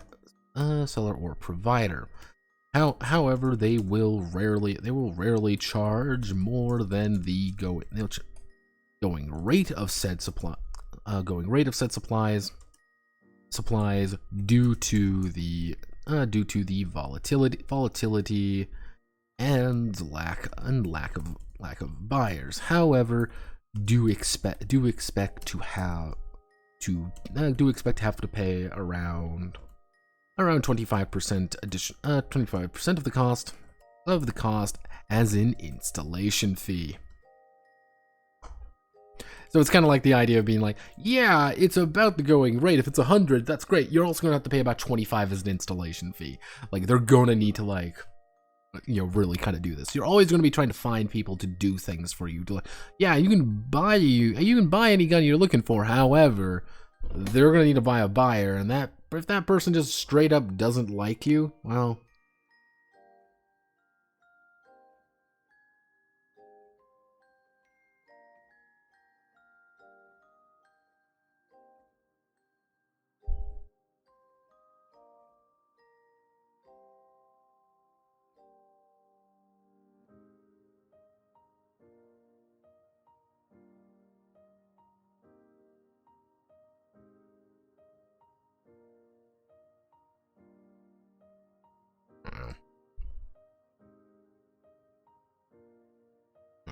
Let's see. So, okay, we got how to buy things.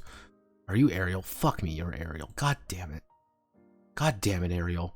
From popular Disney franchise, The Little Mermaid. God damn it. Mark, choo-choo. Actually, I should do, I think the final one we're going to do basic conversion rate. I'll do basic conversion rates.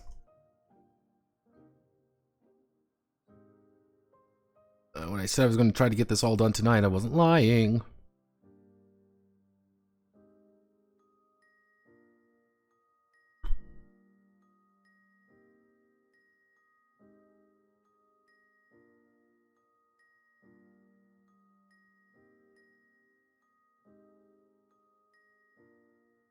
It's kind of like, here's the basic conversion, right? It's like, if you want to get one currency, below below are the basic conversion rates. First conversion rate of the local currency to marks and vice versa. Notice how the conversions are not equal. Versions are not equal between them. As the mark fluctuates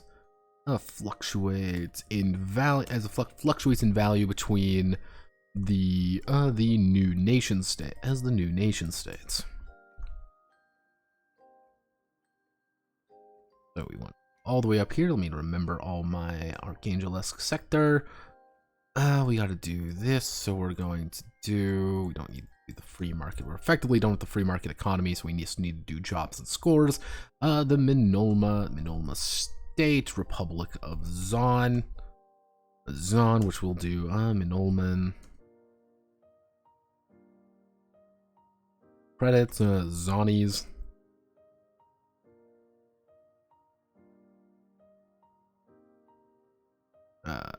There we go. Zonies,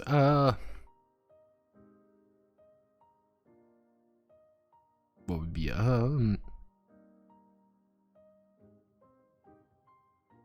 what was the, Italian currency before you're the lira?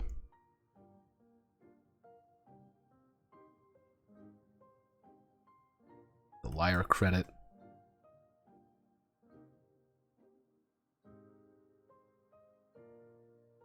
And then we have the Jaster and Sons Incorporated, which is a Jaster. It would be a Jaster dollar. There we go. Pretty much, they give you store. Actually, no, Jaster store credit. Yeah, they sell you store credits. That's what their conversion rate is, because fuck you and the horse you rode in on. So let's do Minolman credit. Actually, Minolma, yeah. Minolma credit, which is going to be roughly based on about 10 Minolman credits are worth about 1 mark. But you're going to make a little bit more money there. That's the idea. Worth about 1 mark. About 150 Zonies are worth about 1 mark. The about 18 lira credits are worth about 1 mark. And of course, the store credit for the Jaster and Sons is about 1,500. Is about 1,500 Jaster. Actually, no. It's going to actually. If I want to be a dick, what I do is about 0.1 of a Jaster store credit. Actually, no. We do. How do we debase the currency completely? The idea being like, hey, this currency is fucking horrible. Like the conversion rate between a single mark and a store credit is really bad because they don't want marks. They want you to buy store credits. Actually, we can probably do about the idea of like 500 store credits for about a mark. But if we want to do the conversion rates elsewhere, it would be about 100 store credits.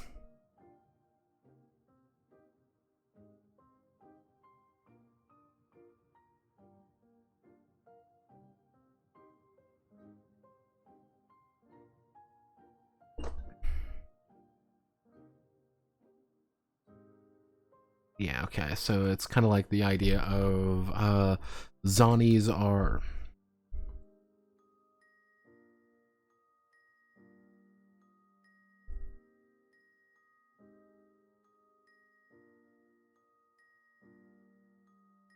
$100 Zonies are about 1 Minolman credit. Because they want to dissuade the use of marks inside their territory, so the Republic of Zon doesn't really want you to worry about it. The idea, like, don't use this currency in our land. That's why don't use this.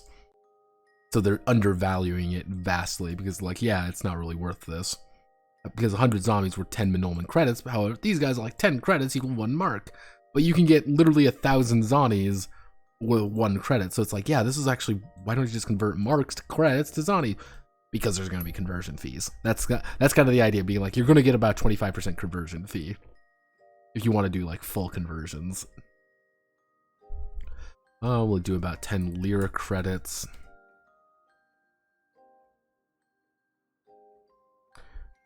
And we do about...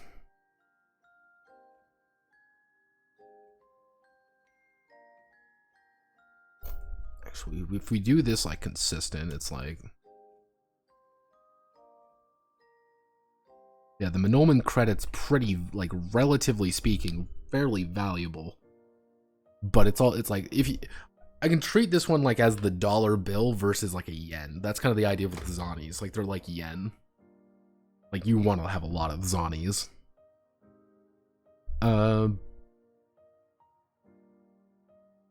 Then we do you do about 100 zonies is going to worth about, which is about 10 lira credits.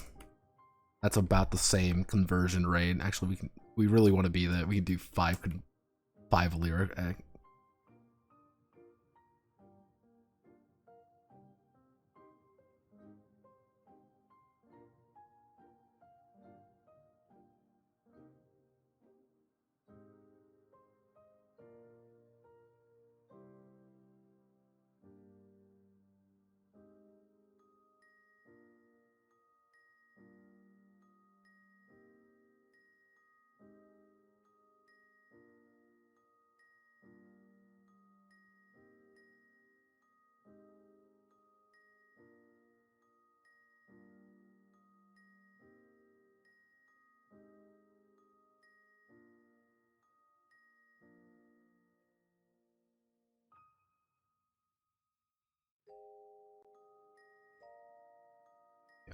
It's kind of like, yeah, you have lira. Sorry, fuck you.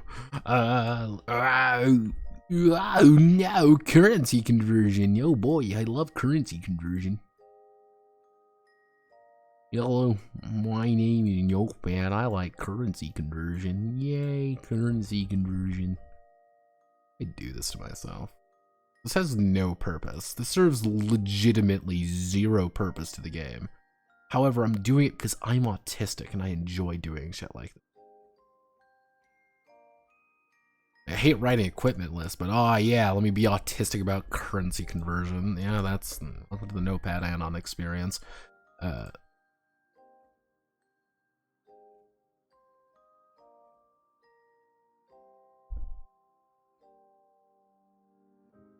Actually, what I should do is add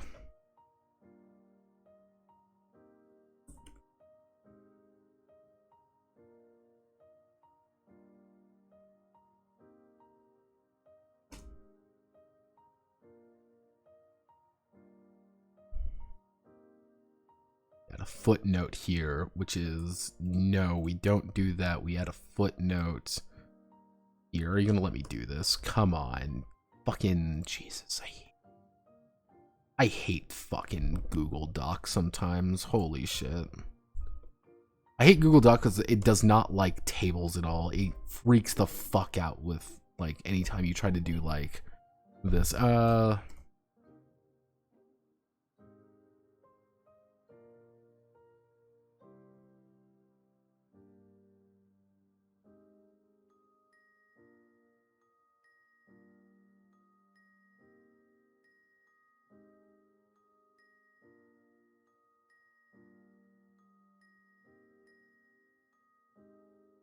There you go. Ta-da! We did it. Okay, that's all of the...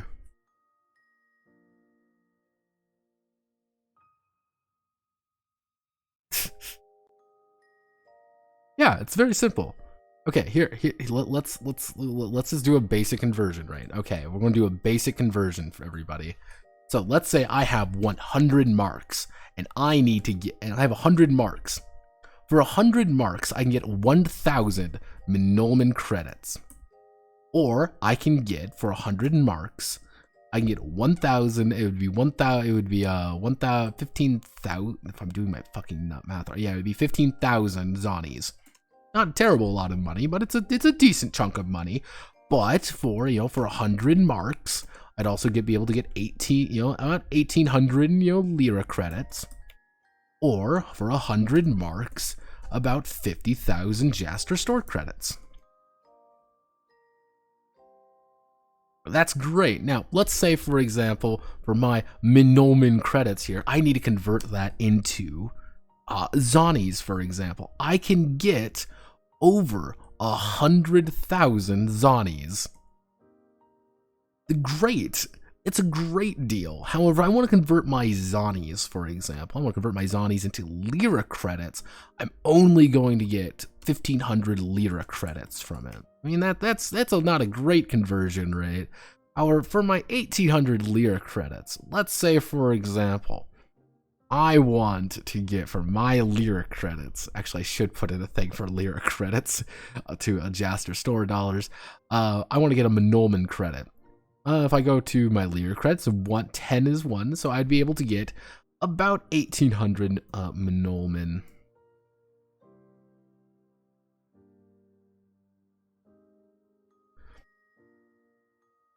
I mean, this is simple to do. So my 500,000 credits, I can exchange this for if I do this, it would be 5 for 10.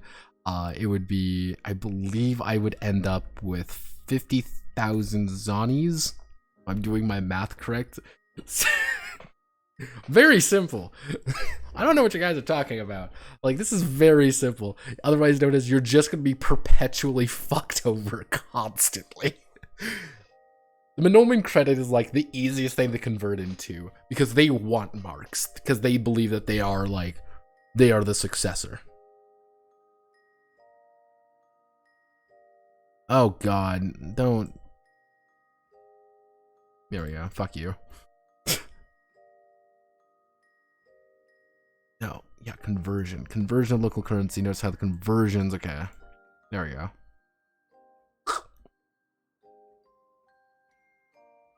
Actually, we should do one. It should be about 10 Lira. It should be about 10 Lira credits equal 1. Yeah. Generally speaking, it's a little bit more expensive to trade in your Lira credits for Jasters, but you can't exchange any of your Jasters for Liras. They're useless. It's like, haha, asshole, have fun. Yeah, Jester. This is what it means by, like, you can have a shit ton of money, but it's like, how do I exchange this into actual, like, real money? Because, like, yeah, I have a bunch of marks, but, like, exchanging them for exchanging them for Zonies is a terrible thing. But that's also the country that's kind of, like, most willing to accept you back because they know they can they're not going to pay you anything. If you could be a millionaire in marks, but it's not going to mean anything to them. It's like, yeah, sorry. So you want to convert it to Molman marks, but then you got to pay the conversion fees. And it's like, fuck me. Wish I should say,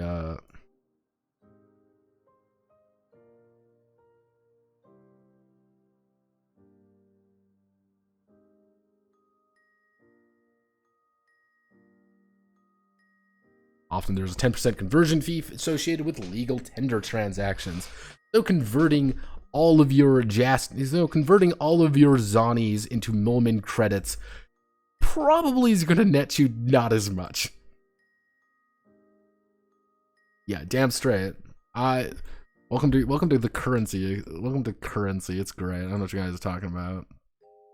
Also, it was like, is this a way to not fuck players over? Nah, everything is designed to fuck players over. Players having fun in a game? No, you're pirates. You're not supposed to have fun. You're supposed to suffer.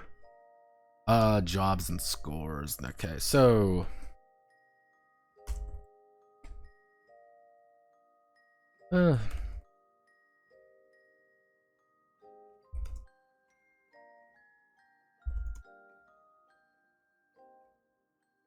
is undergoing jobs or scores. Jobs or scores. A job is acting on behalf of an agent of either a major faction, minor faction, or an individual aboard the port at this time. Jobs have a specific goal. Jobs have a specific goal, target, or even just a requirement to finish. And once completed, the money is transferred into the accounts. accounts, and it's over. Jobs are completing a job. Completing a job for a faction will increase your reputation. Actually, it will increase the captain's reputation with the individual or faction. Each of these are ranked out of 10 and are progressively more difficult. Actually, ranked out of -10 to 10 are progressively more difficult to increase, but easier to reduce. Individual reputation. Individual reputation is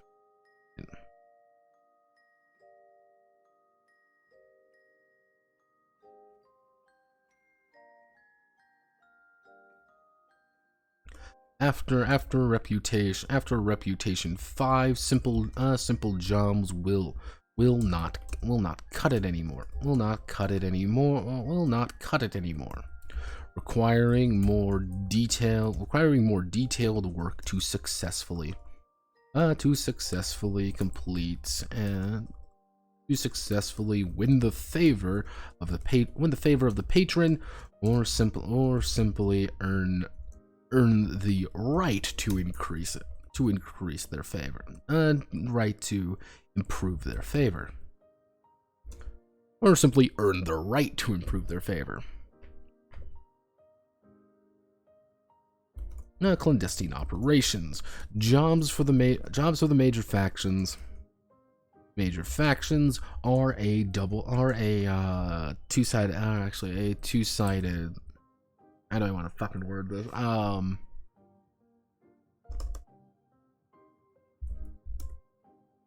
Jobs for the major factions, double-edged swords. On one hand, they are reliable to pay. And are more than willing to offer jobs to the void hunters. However, they often come with a catch, or may outright be trying to manipulate the backwater void hunters. Clandestine operations have the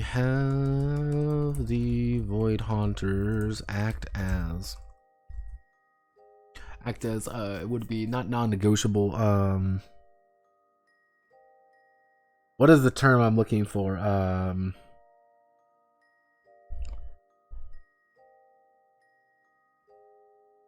What am I thinking of? What's the term?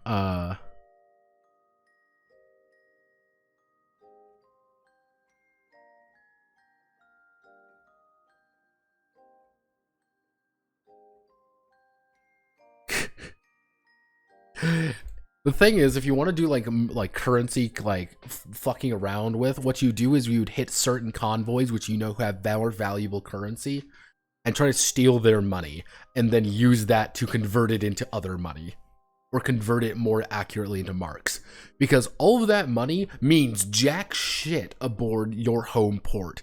You can't buy illegal weapons using the actual legal tender, so it's like, well, fuck.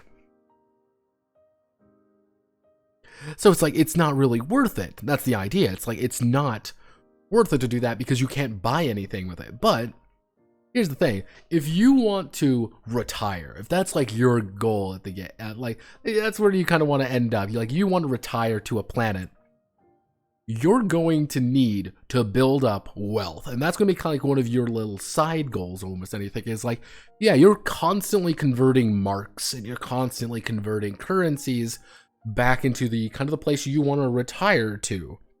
Being like, oh, cool, we built up a bunch of favor with these guys. I'm already a millionaire with these guys because I've been saving up my fucking money, converting it properly. all right, cool, fucking, I'm gone. I'm gonna buy a house here and I'm gonna live the rest of my life in peace. Where other guys might be like, oh, well, let me convert all my marks, and oh, I have no fucking money because I'm an idiot. Like, shit, this isn't fun. This isn't good. I am dying. Like, that's it's like, it's not profitable to be this. And that's like one thing I keep trying to emphasize is like, this is completely unsustainable. You are not going to make money doing this. You are surviving. You are not living. Very different. And if you do manage to get up there, if you do manage to make all this money, what do you do with it? Like, do you just keep reinvesting in it?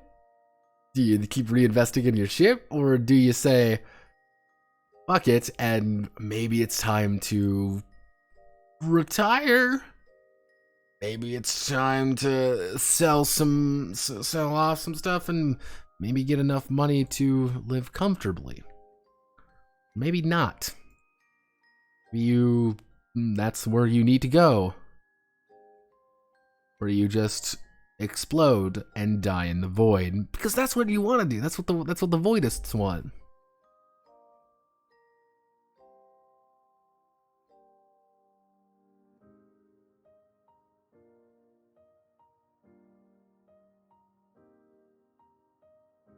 And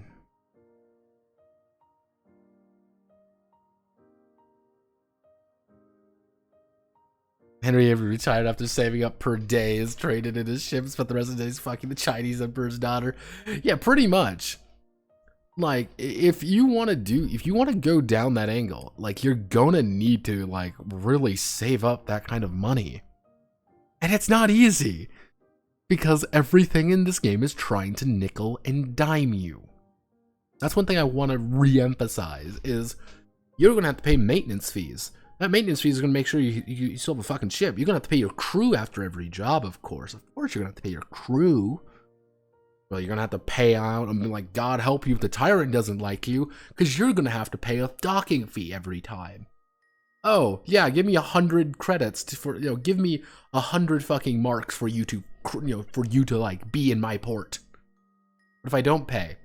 Okay, we'll just shoot you then. Like, oh, well, fuck. Like, well, shit. Well. Clinton have the Void Hunters act as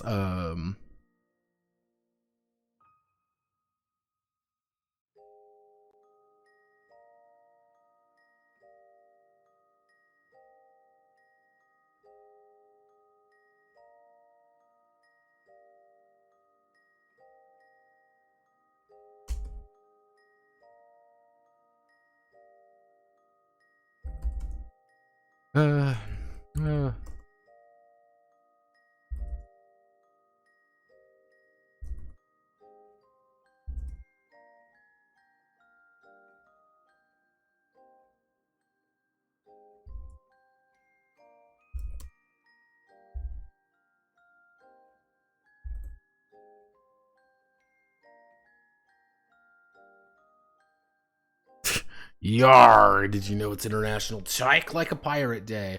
No, I did not, but it's very appropriate. I'm ending the pirate game on the International Pirate Day. Let's see, they are expected to not return from these frivolous expeditions.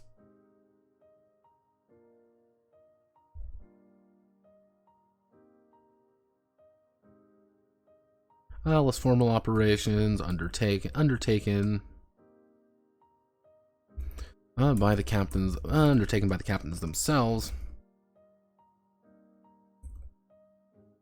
with the vague hope of making profit. After their expedition, let's see, scores of less formal operation taken by captains themselves with the vague hope of making profit after their expedition. These often have the captains and their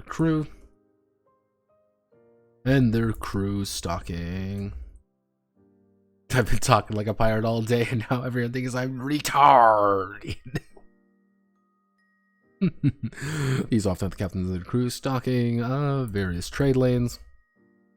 Looking for an easy target, or a pack of freighters with no protection. They run in, shoot out, they run it, running in. These scores may yield valuable supplies, resources, freight, and even potentially some new goods, some new ships to sell. Ships to sell. However, each these scores will attract the ire of various entities who may increase the raw bounty, on the captain's heads, often requiring transponder rewriting or laying low for a time.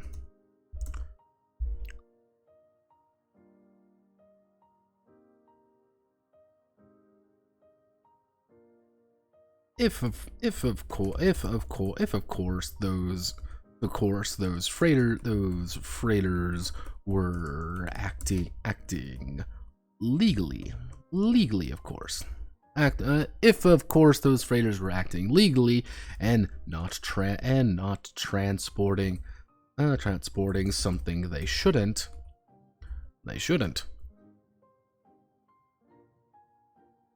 So yeah, it's kind of like the idea of like, yeah, you can take jobs or you can go on scores, which are a little bit less formal, which indirectly this is a GM kind of like wink wink nudge nudge, which is like jobs are a little bit more structured sessions.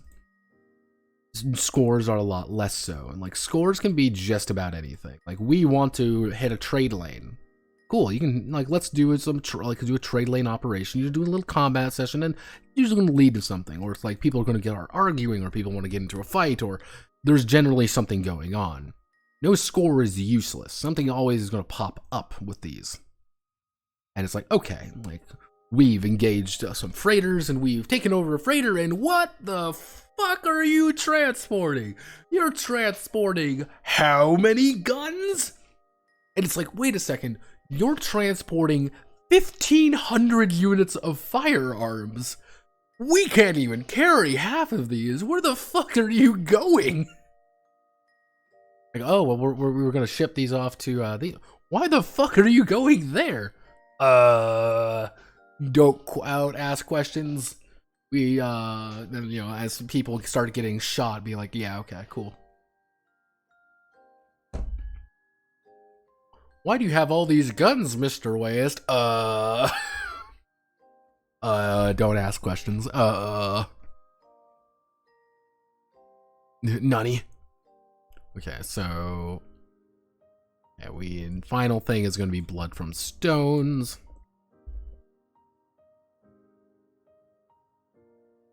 Not stones, blood from stones.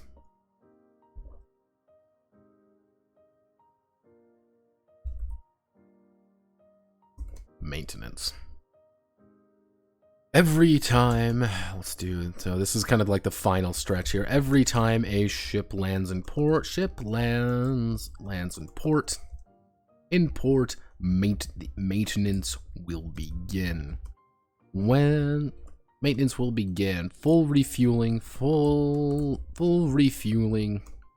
and becoming and fuel refueling will cost a grand total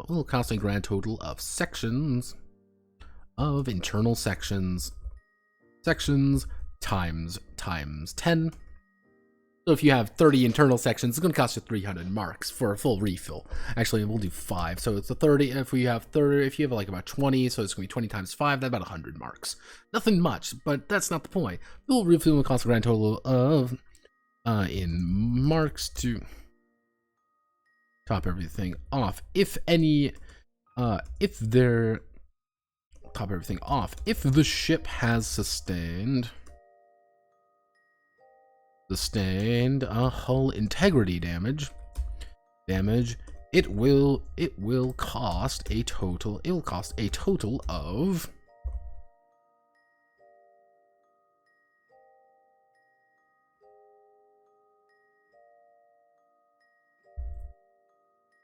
Actually, ship and hull integrity lost ×5. Do repair fully, patching any dents, or repairing basic functionality, basic holes with ease. True maintenance, maintenance.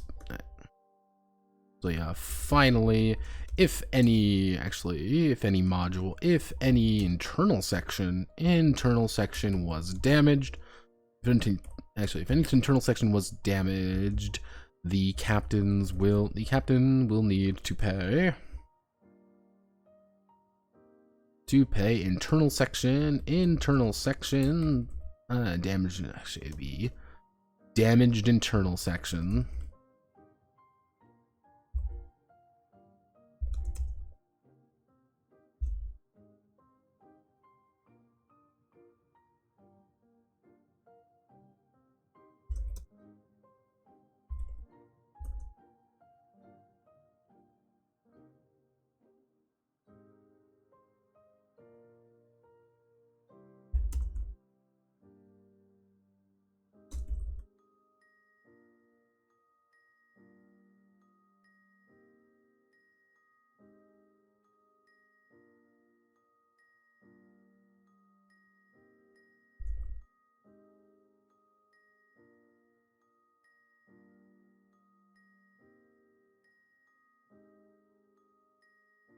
Marks to repair as well.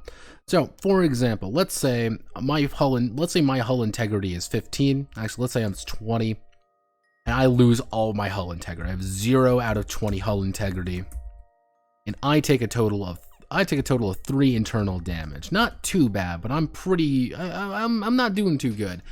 It's gonna cost me 100 marks right off the bat to repair my hull integrity. Zam. This sucks.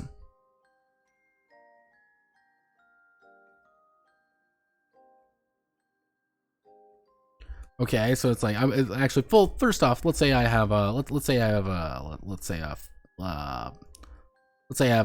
10. Let's just make it simple, like 10 internal sections. I'm gonna need to pay right off the bat with my money. I'm going to need to take 50 marks to just refuel. My little Corvette isn't doing too hot. 3 internal damage, however, means I'm going to have to pay 60 marks for the internal damage. So in total, after just docking and repairing, I have now at 210 marks, kind of in the hole, which, God, hopefully I have everything I need to fix things.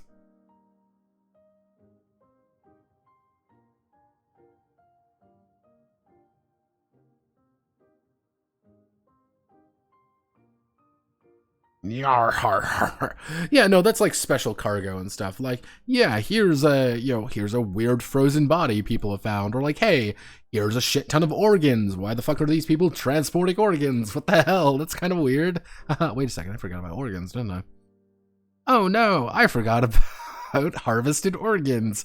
I need to go here. I need to go down below. I need to go to harvested organs, and supply rate we'll do a supply rate of 150. Unit space is only going to take up 2 unit space, a little bit more efficient. A surplus, if you have a surplus of organs, those are still going to cost you about 25 a piece. Market rates is about 40. Shortage is going to look about 60. Deficit is when things start heating up, and of course, if people are getting desperate, they're willing to pay a shit ton of money for a bunch of goddamn organs. Hey, I'm literally bleeding to death. Please give me some organs. Please, God, I need help. Thank you for reminding me about that, Solid. Every time, internal sections. But yeah, no, it's like...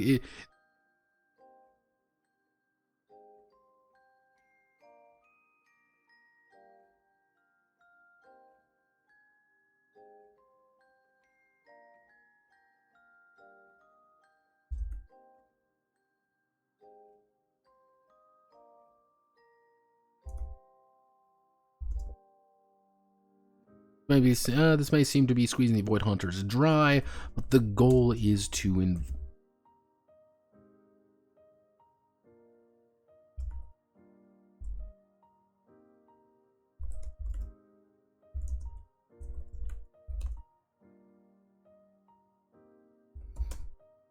this may seem like squeezing the Void Hunters dry, but the goal is to invoke a certain feeling that yes, you are being bled for everything, everything you do, bled for everything you have by the tyrant's regime.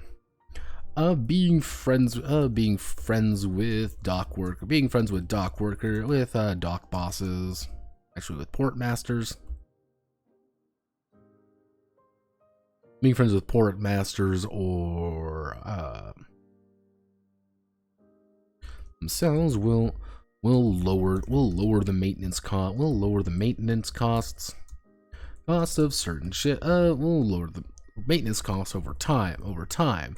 Possibly even negotiating during a job for the maintenance of their crafts be covered in the payment when they return. If they anger the tyrant, or the tyrant is living up to their name, they may impose docking fees.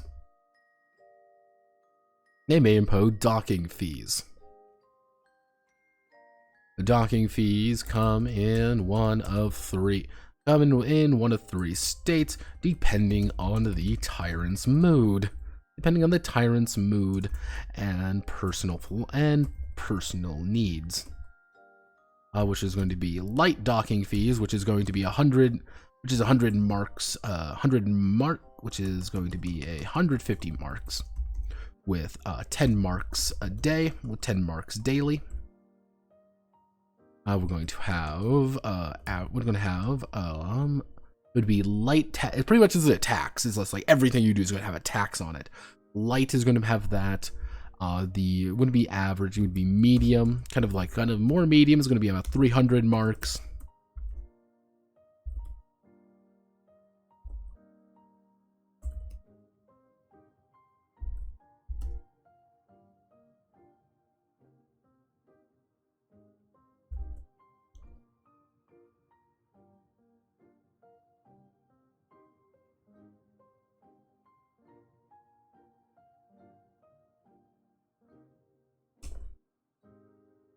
Any tyrant imposing docking fees means that you've either you've angered the tyrant severely, or means that angered the tyrant severely, or the tyrant is begging to be overthrown almost immediately. Yeah, this is kind of like the idea of docking fees are nobody likes the docking fees. That's why it's don't do this. Don't put out docking fees. Please, tyrant, don't be stupid. We should actually do this. We'll do one last thing. Actually, this wouldn't be heading 2. This would be heading 3. Kind of more of a side note, which is smuggling operation.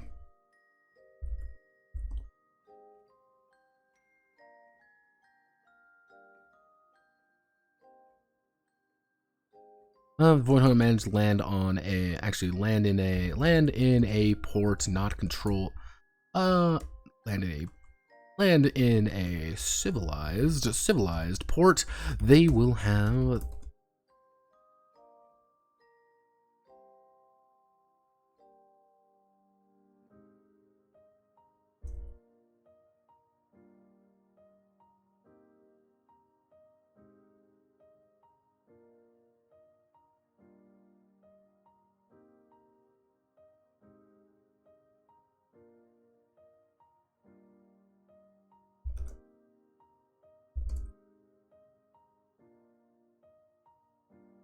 offload goods if the void hunters are actively seeking to trade. They are free to do so on actually it would be three separate markets. Open, the closed, and the black market. The open market, the true market of the colony, representing their current needs and wants in a strictly legal sense. Every purchase comes with a 25% tariff rate, but every purchase comes with a 25% tariff rate, meaning that selling is 25% less and buying is 25% more. Welcome to tariffs, everybody. They're great. Closed market. The closed market of a colony is restricted to licensed traders. Is restricted to licensed traders who have proper credentials, and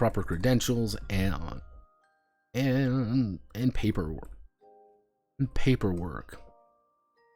Still having access to all of the proper goods, but the tariff rate is only a measly 10%. Black market,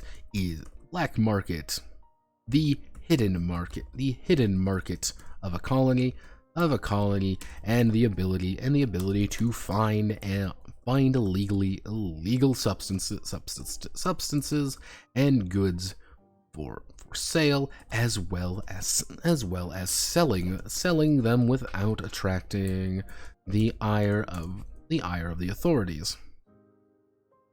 There is no tariff rate. There is no tariff rate in these markets, but it's a complicated series of who knows who rather than strict open networks. The best way to think about it is open market is you land on a place, you can buy it.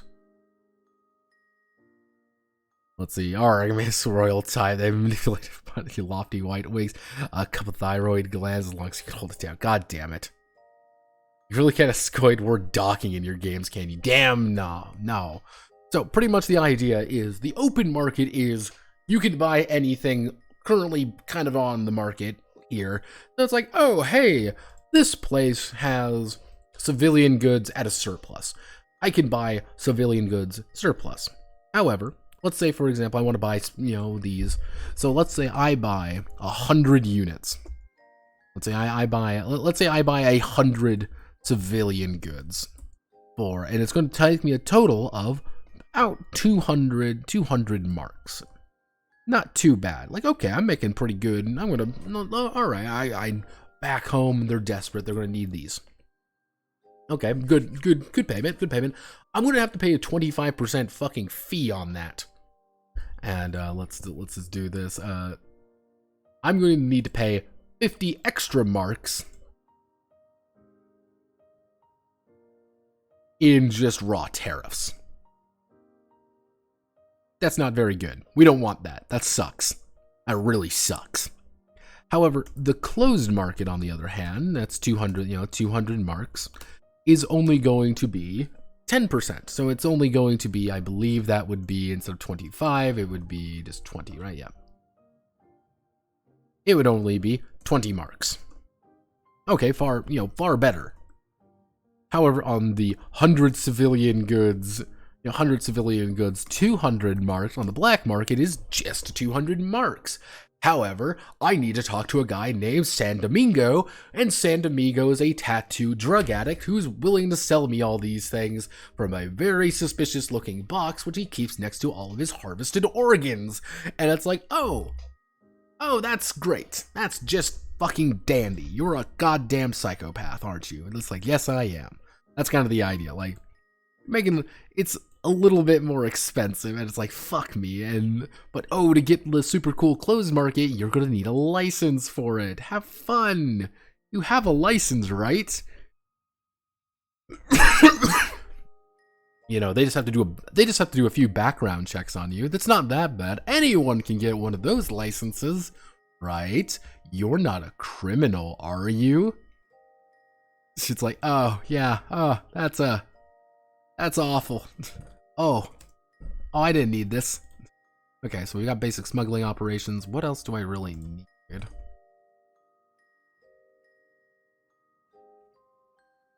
Okay, so if we do this, home base, pretty much it's just the GM section at this point, and I don't really need to worry about that too bad. If I don't worry about it too much, I should be good. So yeah, I believe that's pretty much done. I'm gonna have to go through here and like double check some things, like add wings in. I just don't know how to do wings, to be fucking frank with you. Yeah, so I think I know how to do them. They're just gonna take a little bit of time. I'll probably treat them like missiles in that regard. Yeah, you got a license. You got a license for those spleens. But yeah, Void Haunters is pretty much done. Was this a fun project? Yeah, you know what? It was a fun project. I enjoyed writing Void Haunters. It was an interesting exploration. Let's just say that. It was an interesting kind of concept of a game to explore. And I like it. I like the idea of everything about Void Haunters. I think the one problem with Void Haunters was that I did a game that I know I don't like to write. And I hate big equipment games. I hate games that require me to write like 15,000 pieces of equipment, or in this case, ships and stuff. I hate writing those because I get really lazy and I just don't do them and I forget about them. I kind of push it off. And then it's here we are, and it's like there's only a few ships, really. Even though it's not difficult to make a ship. And what I'll probably do is after this, I'll probably add like here's like a basic understanding of how to actually make ships. Like if you want to make a ship, here's how you do it. Here is, you know, the details. Here's how you price everything out. Go for it. Go nuts. Have fun. But yeah, I think everything in this game works. I think the problem really with this game does boil down to it does require the GM to have a little bit of an input on things. And I'm like 90% sure I've written combat to be correct. I'm not entirely sure though. Yeah, combat's a little it's mostly going to boil down to the ranges. I think I've got how the ranges work. It's just doing the ranges.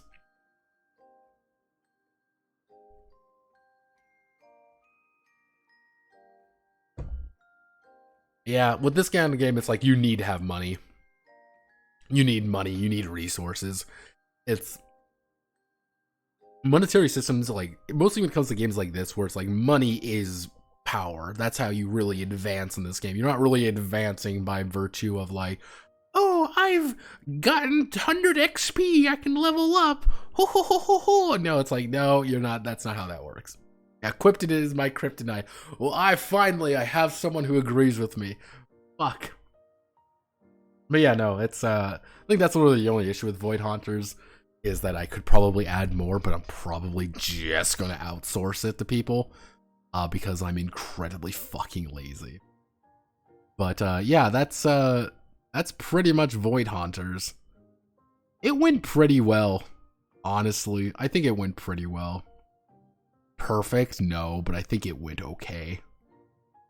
Yeah, we'll make it official. We'll delete everything on stream. Oh god, I have to. Oh. God, I gotta fucking do all this shit every time. Why did I do this? Why did I do this? But yeah, no, it's I think like the one issue that I would like have, like combat probably needs like some pretty extensive testing to like really just make sure it works perfect. Because that's, I wouldn't say like that's the main point of the game, but I'm going to say like if combat doesn't work, the rest of this needs a lot more fixing. But I'm like 97%. I'm like 86% sure that it'll work. But yeah, no, I think Void Hunters is, it was a fun game. I'm not going to lie. It was a fun game to write just because it was kind of a different approach to things and having to be like, yeah, I know you're just a jackass. You are just a fucking monster. And like, here's what you really need to do. Oh God, I forgot I did that. Fuck me. And like, since you are such a irredeemable bastard, and kind of doing all this was actually pretty fun to do when I actually started getting into the groove of making ships. I'm like, yeah, this is entertaining. I enjoy you doing this, but it was just like, God, there's a line. Oh fuck. Oh God. Oh fuck. So I still have like a bunch of ships that need to be ported over. And again, what I'll probably do is like bring in a bunch of ships, like bring in a bunch of these and just kind of like put them in there being like, here's what they roughly are going to look like. But that might just be kind of in between things. And I do need to like clean some things up and just like add some pictures to kind of break things apart. Because remember everyone, even if you're working on a non-project, break shit up with images. Because this is really boring to read. But if you got some pretty pictures in there, people are more likely to read it. So yeah, I'll call it there. So thank you all for watching. My name is Notepad Anon. Hope you have a wonderful rest of your night or day or whatever time it is for you. Most likely on Wednesday, what we're going to be doing is we'll do the preliminary stream for the next batch of games. Which, interestingly enough, does include, if I go to my handy dandy notice board here, the next set of games it's going to be the Songs of the White Carnations, which is based off Corto Maltese. Then we have a commission project. Yeah, this guy pays me $110, and he wants this like a fucking Common Rider cultivation RPG. Came out of fucking nowhere, but I'm like, all right, I can do this. Called Eclipse Judgment, When Is Our End? Though I might like, what do you really want to call this game? Please make a decision. Kind of going into Crisis Heroine, the Subway and Yogurt Edition, which I may need to do some work on that beforehand just to keep everything actually together. Because Crisis Heroine there's a good chance Crisis Heroine just disappears one day. It's completely random if it disappears too. That's the worst part. And the final game is going to be Zombies and Ziggurats. If I'm being a conservative soul, and I mean very conservative, Songs of the White Carnations is going to probably start next week. That'll probably be about a 2-week project. So about October 7th is when I'm suspecting White Carnations to be over. The Eclipse Judgment, due to the scale of it, I'm suspecting that'll take probably the rest of October. Like that'll be a few sessions. Considering the episode, try to get it in probably by Thursday, Friday. Like if it's like a 400-page fucking book, don't send it to me on goddamn Friday night. But like, give me a day or two at least, please. Just a small game. If it's like a really small game, then it should be fine. Like kind of whenever, but just kind of bear that in mind. Like remember everybody, I'm a human being. Please, I'm a human being. But yeah, no, that's kind of the pipeline for right now. If I'm looking at my kind of thing, because what's going to happen is early November, pretty much the 1st through the 18th, for about 3 weeks there, I'm not even going to be in the country. I'm going to be in the UK, visiting friends and kind of doing some fun stuff there. Yeah, like the first half of November I'm not going to be streaming at all, really. However, I am going to like pre-plan a bunch of videos, and that's going to be like October's thing, is like, I might take like 2-3 days off streaming in October, especially if if Songs of the White Carnations kind of takes like a good beat to it. I might not do Saturday streams. I might not do a Sunday, like There may be times where I'm just not doing anything, in which I will just be working on videos for that time. Because I need to get 6 videos done for that time. For those about 3 weeks, I'm going to be gone. But when those 3 weeks are done, I'm going to come back. Then we're going to probably set on like hardcore on the next few games. Most notably, we're going to be pretty much right when I get home during Crisis. To give you an idea, Crisis Heroine will be ready by Christmas. Like, that's going to be my Christmas gift for everybody.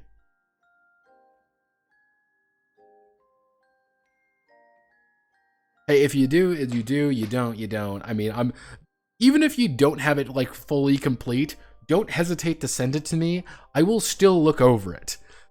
Just make sure you say like, character creation isn't ready yet. This isn't ready yet. I will look at it. Do not hesitate. I will still look at it. Like, you don't worry about that too much. Like, yeah, just tell me what's finished and what's not. That's all I'm asking. Okay. So I'm really leaving now. I need to make dinner. Because it's like 11 o'clock and I want to make pancakes. I have not eaten anything today. I have had 3 beers, no water, and a coffee today. I am a healthy person, by the way. I'm a very healthy person. And I need severe help. Alright, I'm gonna leave. Godspeed, good luck, you know the rest.